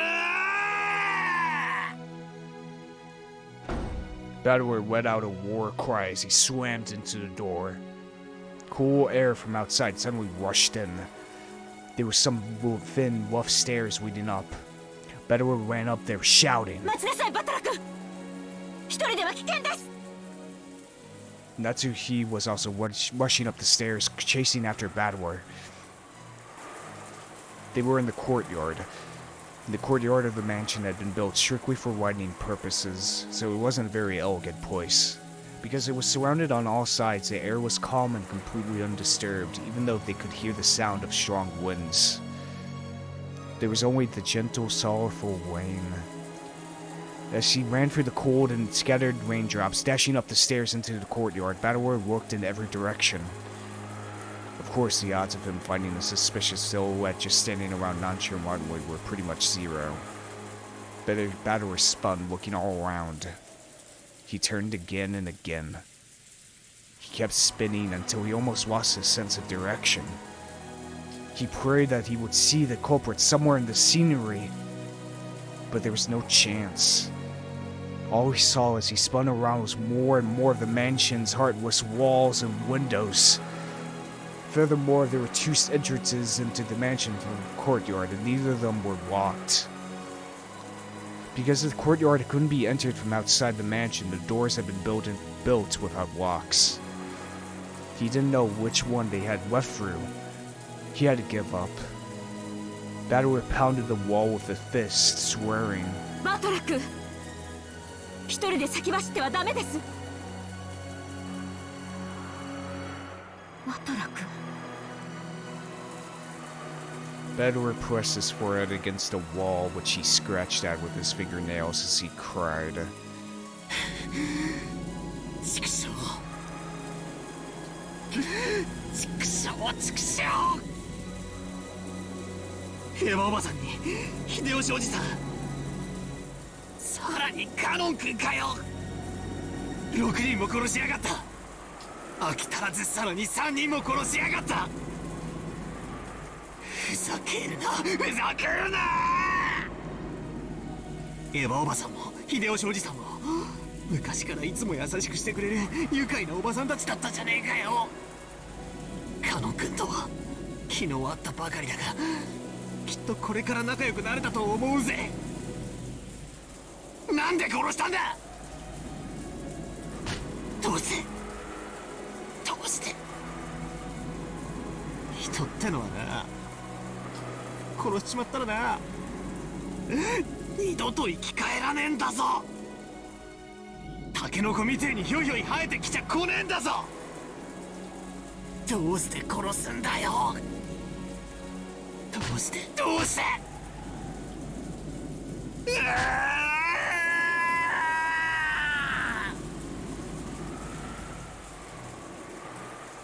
Bedouin was a boy who could understand the feelings of pain and regret in a person's heart. So he cried, with all his strength. Natsuhi, who had always thought of Bedouin as a frank person, was a little surprised to find he had this delicate side. And at the same time, she understood how easily hurt the heart of a young person could be, so she held him. 大丈夫です。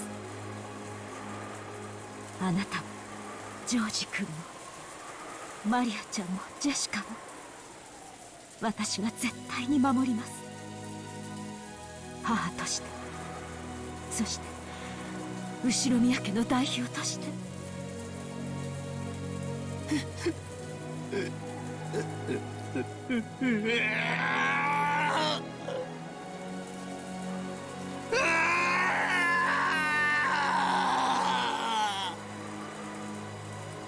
Bedouin, after sobbing into Natsuhi's chest for a while, wiped his tears with a bitter smile, as though he had been like that the whole time, and tried to appear as though he cried more than enough already.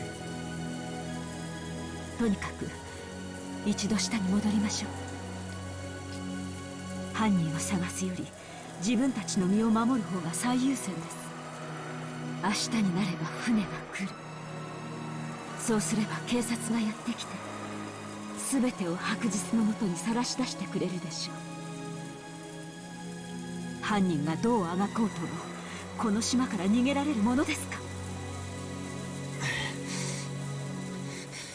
そうすべ。警察さえ来れば。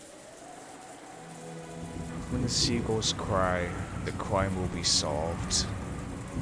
But for some reason, Badwer felt a slight sense of uneasiness, as if the seagulls would never cry again. That couldn't be true. When the typhoon passes, surely the lively seagulls will return to the harbor again. Dude, what the fuck? Oh my god. What the I'm dumbfounded. I'm dumbfounded. Like I'm completely dumbfounded. Like I'm fucking dumbfounded. Dude, I feel like the entire point of this first episode is to make you absolutely fucking dumbfounded. Because I am. I have no fucking idea. I got no idea. I like, as soon as I feel like, oh, maybe, fucking, I got this figured out, then we have that scene of fucking Kannon being murdered by golden butterflies. Being murdered by someone in the darkness using golden butterflies. And what the fuck? What? I'm just dumbfounded. I'm fucking dumbfounded. God, I'm fucking. It's absolutely insane how early just how dumbfounded I am. Because in Higurashi, later on, I was fucking dumbfounded in a lot of places. But this early, this is still the first fucking episode. This is the first chapter. This is still the first chapter, folks. First fucking chapter. And I'm dumbfounded. I'm dumbfounded. I'm actually just I'm trying to figure out a plausible way of what the hell Kannon saw. Like, maybe he saw the golden butterflies as a figment, as an illusion, or something. Or maybe the smell that was wafting from the boiler room could be fucking hallucinogenic, maybe that caused him to see the butterflies and make him sense the darkness. You know, he was unable to see the person. Maybe I don't fucking know. I don't fucking know. Dumbfounded. I'm dumbfounded. Holy shit, this is an insane chapter. I returned to the boiler room along with Aunt Natsuhi and told everyone weakly that we hadn't found anything. We heard that Dr. Nanjo and George Aniki had carried Ken-kun to the servant room. The servant room had a first aid kit in the sink and could apparently function as a nurse's office. Kumasawa-san and Jessica had accompanied them. Stains from Ken-kun's blood remained on the floor. Judging by the large amount of blood lost and the ruthless shape of the weapon that had fallen curiously to the ground, I figured that Dr. Nanjo's treatment would probably end in vain. That weapon was doubtlessly the same type that had been struck on Eva and Uncle Hideyoshi's foreheads. But wait, isn't the demonic design and handle a little different? There seem to be some small differences in that part. Still, as far as their overall shape was concerned, the weapons were all of the same type. Wait.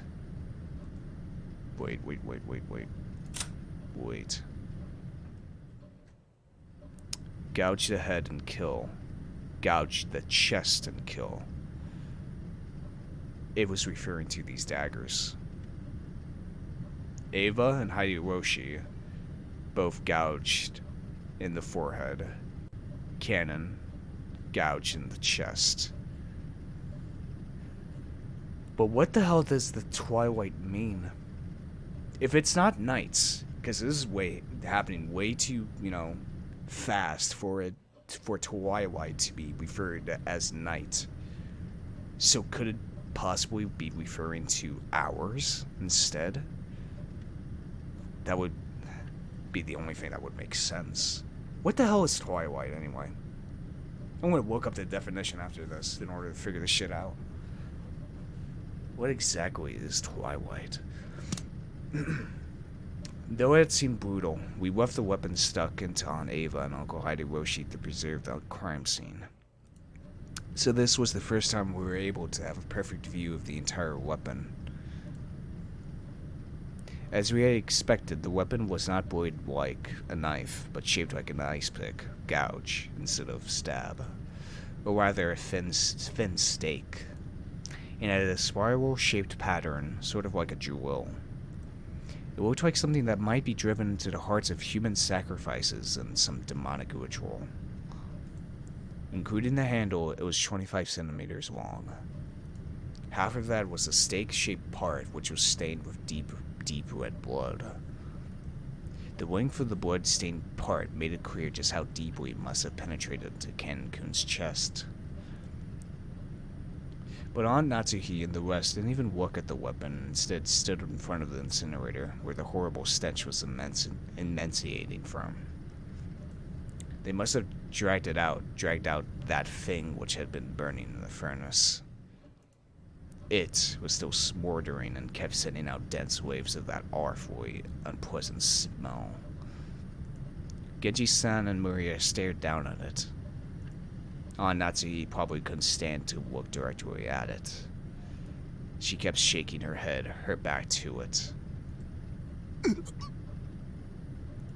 I thought nothing could surprise me after everything that's happened, but this is... I stood there for a while, moaning with a rising urge to vomit. The true source of that unearthly stench was a scorched corpse that had been cooking inside the incinerator.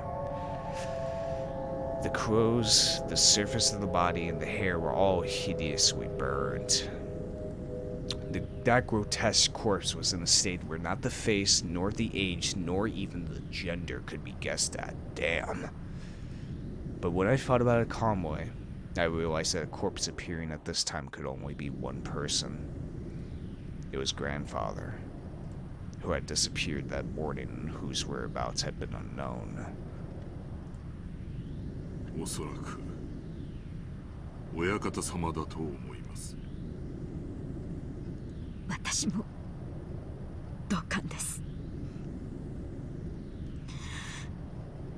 このようなお姿でお亡くなりになるとは。Are 10 people dead? I think 10 people are dead. 6, then 7, 8, 9, yeah, 10. 10 people are fucking dead. Holy shit. おいたわしや。でもこの死体本当にじい様だって保証はあるんすか？こうも黒焦げじゃ性別さえも想像つかないってのに。バトラ君、足をご覧なさい。Natsuhi, with her handkerchief over her mouth and her eyes averted, pointed, told me to look at the burnt corpse's feet. 両足の指です。6 toes. 本当だ。Just as Genji-san had said, there were 6 toes on each foot. Each individual toe had looked so normal in its mind that I hadn't noticed. 親方様はお生まれの時から両足の指に特徴がございました。Really? Okay. そして故に親方様は後ろ宮家の再興を託されたのです。 It's like the offer from fucking Gravity Falls. 後宮家には昔から生まれつき多子症の方が多かったそうです。多分遺伝的なものでしょう。Ain't that interesting? Pile-directly, literally meaning many fingers. Because of a little mistake by God when the person is born, one of their toes or fingers splits into 2 and the total number increases. But a big deal isn't usually made of polydirectly in a world at large. I fucking hate medical words. That's because it isn't a disease, just something people are born with. So while they are still babies, at about the time they turn 1 year old, they can be taken to the hospital and given surgery to make them normal. Even a child with polydactyly can be treated before they become aware, so they might not even remember it themselves. By the way, it seems that there's a possibility for this to occur in 1 out of every 2,000 babies. So even though it's not usually seen, it isn't that rare at all. Yeah, it's not that rare. Speaking of which, I think Uncle Hideyoshi mentioned something to me long ago. Something about how even Toyotomani Hideyoshi, the man who unified Japan at the end of the Sengoku period, had 6 fingers and 1 hand. According to An Natsuhi, among the many Ushiro Mira family heads, the ones most praised for their wisdom all had polydactyly. Polydactyly? Because of that, when grandfather was born, his relatives were all excited at the thought that he might become another wise weeder.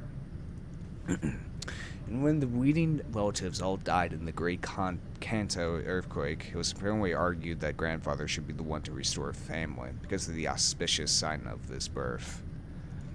If grandfather hadn't disliked his position as the head so much, the 6th toe probably would have been pretty lucky for him.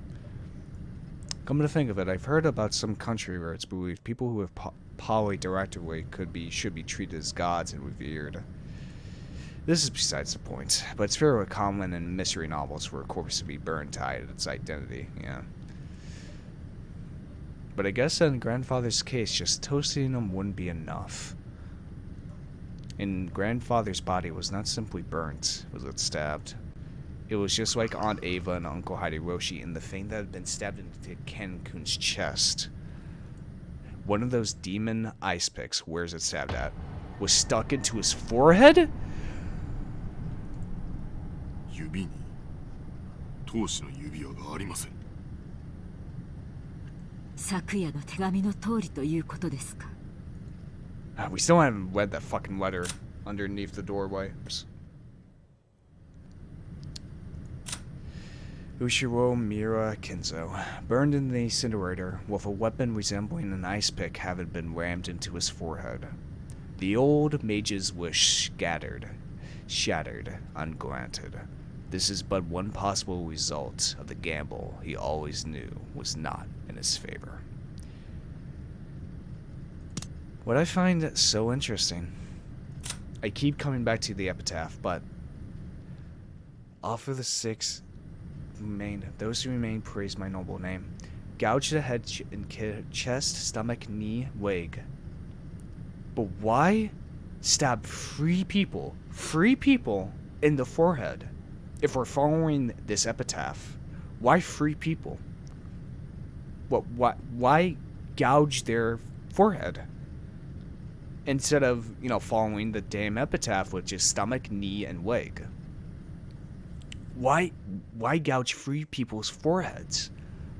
So if it's not following the damn grimoire, the epitaph, then what the hell is what the hell is the MO then?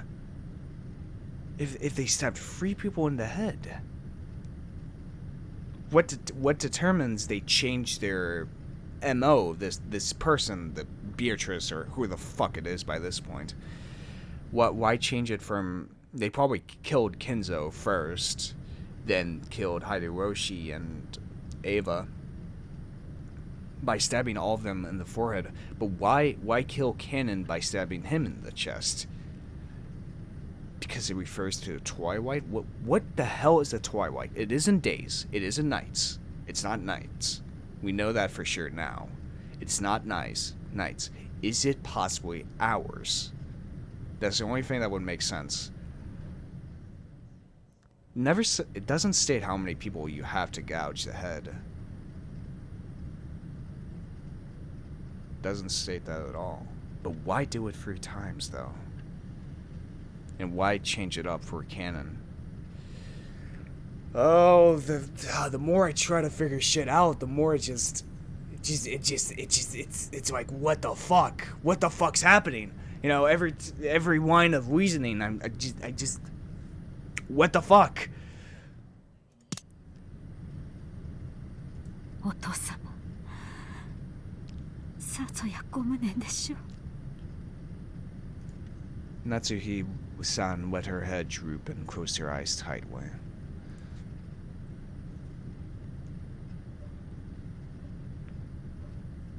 This room has also become a vital crime scene for us to hand over to the police. It was decided that we would leave grandfather's corpse here and lock the room, sealing it. It isn't clear when grandfather's corpse started burning in the incinerator.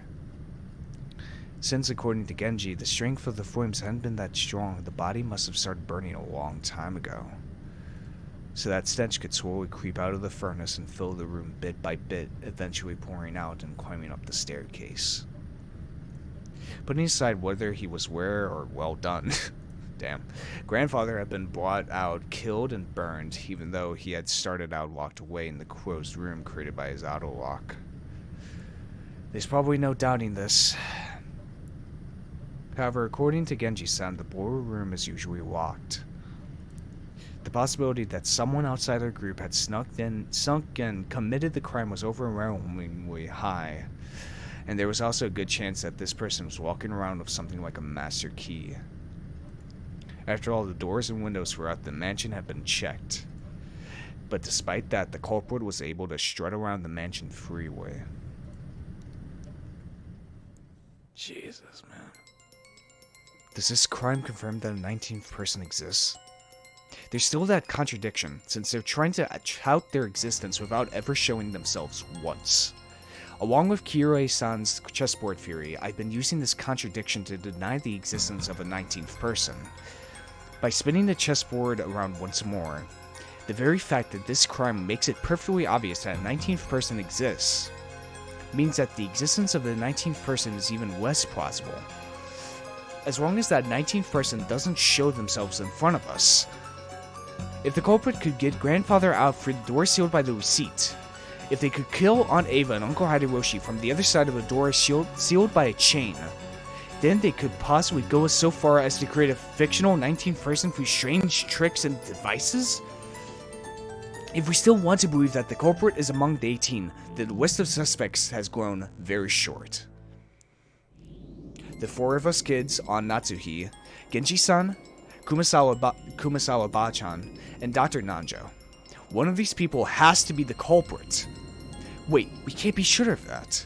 Just a second ago, we started doubting whether the corpse here was actually grandfather's, right? Maybe we can think of the other bodies in the same way. For example, the first 6 all had their faces horribly smashed, except for Shannon and Kraus. Some of the bodies had kept enough of their faces for us to confirm who they were, but that old bastard, for example, had lost his entire face as though the whole thing had been neatly peeled off. We only figured out which body was which by their clothing and surroundings. Did the culprit prepare a fake body beforehand and alter it to make it look like they died even though they were actually hiding somewhere after committing the crime? It may sound ridiculous, but it wouldn't be an impossible trick to pull off. It's too early to give in to this 19th person. No, this witch. Maybe, possibly. Maria-chan, それ以上しげしげと見てはなりません。 It could be possible that those bodies, you know, are doubles or, you know, fakes, that they're different bodies. But what the hell is the motive for it? For all of them to cover up except for Kraus and Shannon.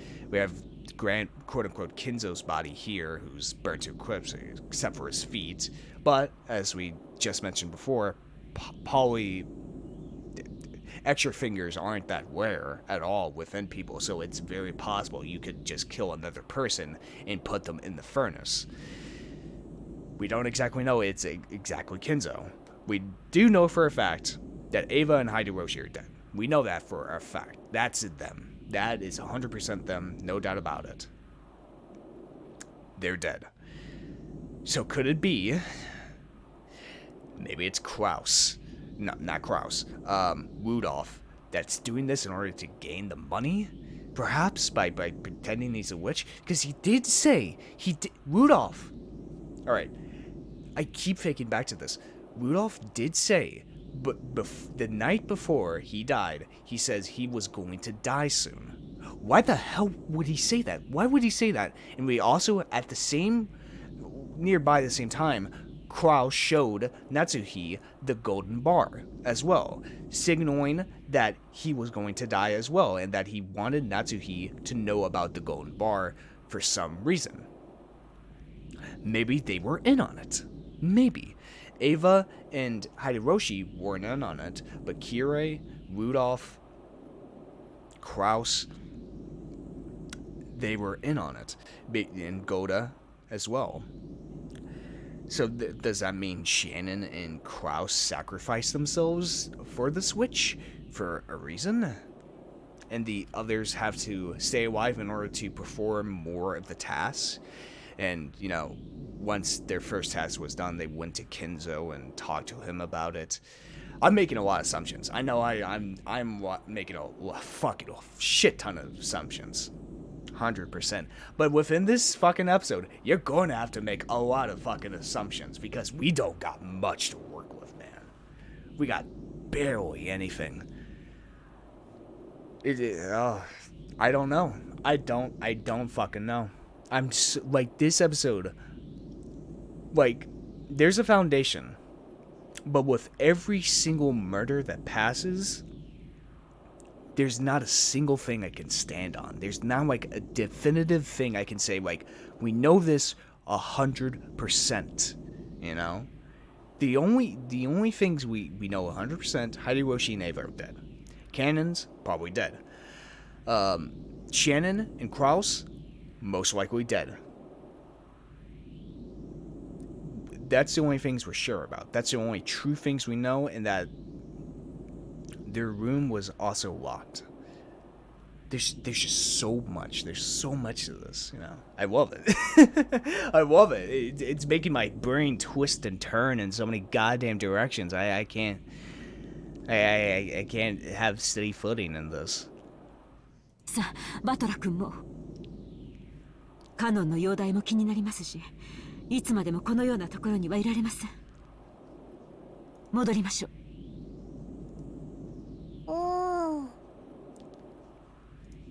Maria didn't go out with everyone else, but remained in the boiler room.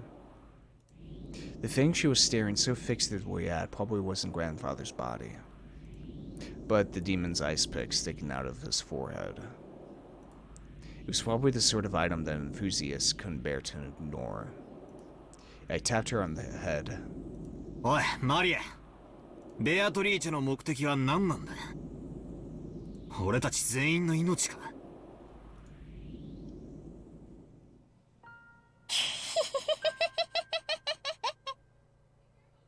ベアトリーチェはもうすぐ蘇るんだよ。その時、誰も生き残れはしない。よくも笑えるもんだぜ。It's looking more and more likely that they're all going to be dead at the end of this. 自分だけ蚊帳の外だと思ってるのか？どうして自分の身に危機が迫っていると感じない？どうして怯えない？ベアトリーチェは約束してくれたもん。私は黄金鏡へ連れて行ってもらえるんだよ。You know what I gotta read before this Let's Play's finish? From what I've heard, one of the biggest inspirations for this game is And Then There Were None, the book by Agatha Christie, which is about a bunch of people going to an island, from what I've heard. I hear this game is heavily inspired by that. So eventually, like in between these episodes, I'm going to have to fucking read it in order to, I don't know, possibly get a clue, or, you know, I mean, it's one of the most popular selling books of, like, all time. So I gotta read it at some point. But, I don't know, maybe it'll help me solve this shit. そこはね、しがらみも何もない全ての人たちがずっと一緒にいつまでも優しくし合っていける素敵な場所なんだよ。私は楽しみだよ。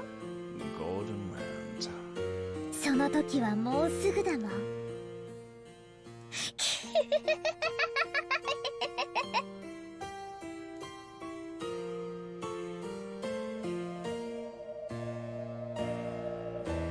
Just what kind of person is Maria? I only know what Maria was like 6 years ago when she was free. She was once pure and obedient, a good kid. This new Maria 6 years later and the Maria I knew didn't seem to fit together. Just who is she, this witch who calls herself Maria? To Maria, who absently believes in the witch, this series of unsolvable crimes is proof that the witch actually exists. Every time something occurs that would be difficult for a human, it becomes a little harder for the rest of us to not believe in Beatrice, to praise her name, sort of. It must be intense pleasure for Maria to see her relatives who once firmly denied the witch's existence started now acknowledging that witch's existence one by one. Is that why she's in high spirits? マリア、もう一遍だけ聞く。どうせ答えは同じだろうが、もう一遍だけ聞く。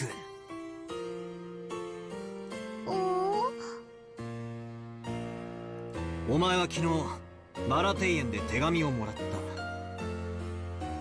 そいつは誰なんだ？おお、だからベアトリーチェ。バトラがまだ信じない。おお。 Maria only repeated what she had already said. Maria met with the 19th person, the witch. Was that really a 19th person? Or did one of the 18 just get her to say that? All that's certain is that Maria has been with the rest of us constantly, has always had an alibi, and hasn't done anything suspicious. She's simply overjoyed at being made Beatrice's messenger, and certainly isn't the 19th person. Supposedly.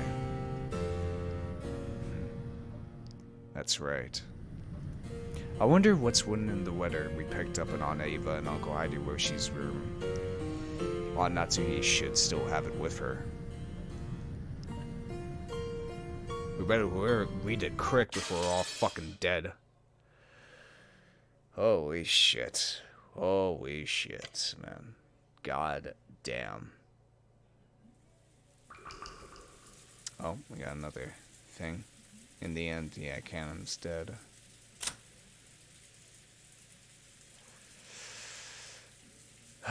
One by one, until there were none. With a weapon resembling an ice pick having been rammed into his chest, he was found in the boiler room. How presumptuous for furniture. Holy shit. Holy shit. Okay. I think this is a good stopping point. Because, you know, it's the beginning of the chapter. Fuck. Holy shit, man. I don't know what to say. I have a lot to think about. And mull over. I think the best word for this episode is dumbfounded. Completely dumbfounded by this.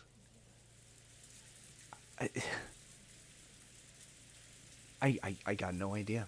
I got no idea, but goddamn is it enjoyable to have no idea, to be absolutely confused within this goddamn maze. Like, holy shit. Holy fuck, man. Oh my god. First fucking episode. God. And I got no fucking idea where this story's going to go at all. I got no idea. Kind of like with Higurashi as well. Of just just having no idea where the hell this story is going to go. This could go in so many different fucking directions. And I have no idea. I have no idea. And I love it when a story does that to me. Of like, I'm unable to predict what the hell is going to happen next. Like, I've just actually just no idea. I could just make assumptions, yeah, but I got nothing like hard evidence, none at all. But anyway, if you guys enjoy this this episode, if you did, hit that subscribe button. If you liked it, hit the like button. Want to tell me something, put it down in the comments below. Want to check out this server I hang out in, or my Twitter, check the description below. And yeah, this has been Voidlego. I'll see you guys in the next episode. See ya!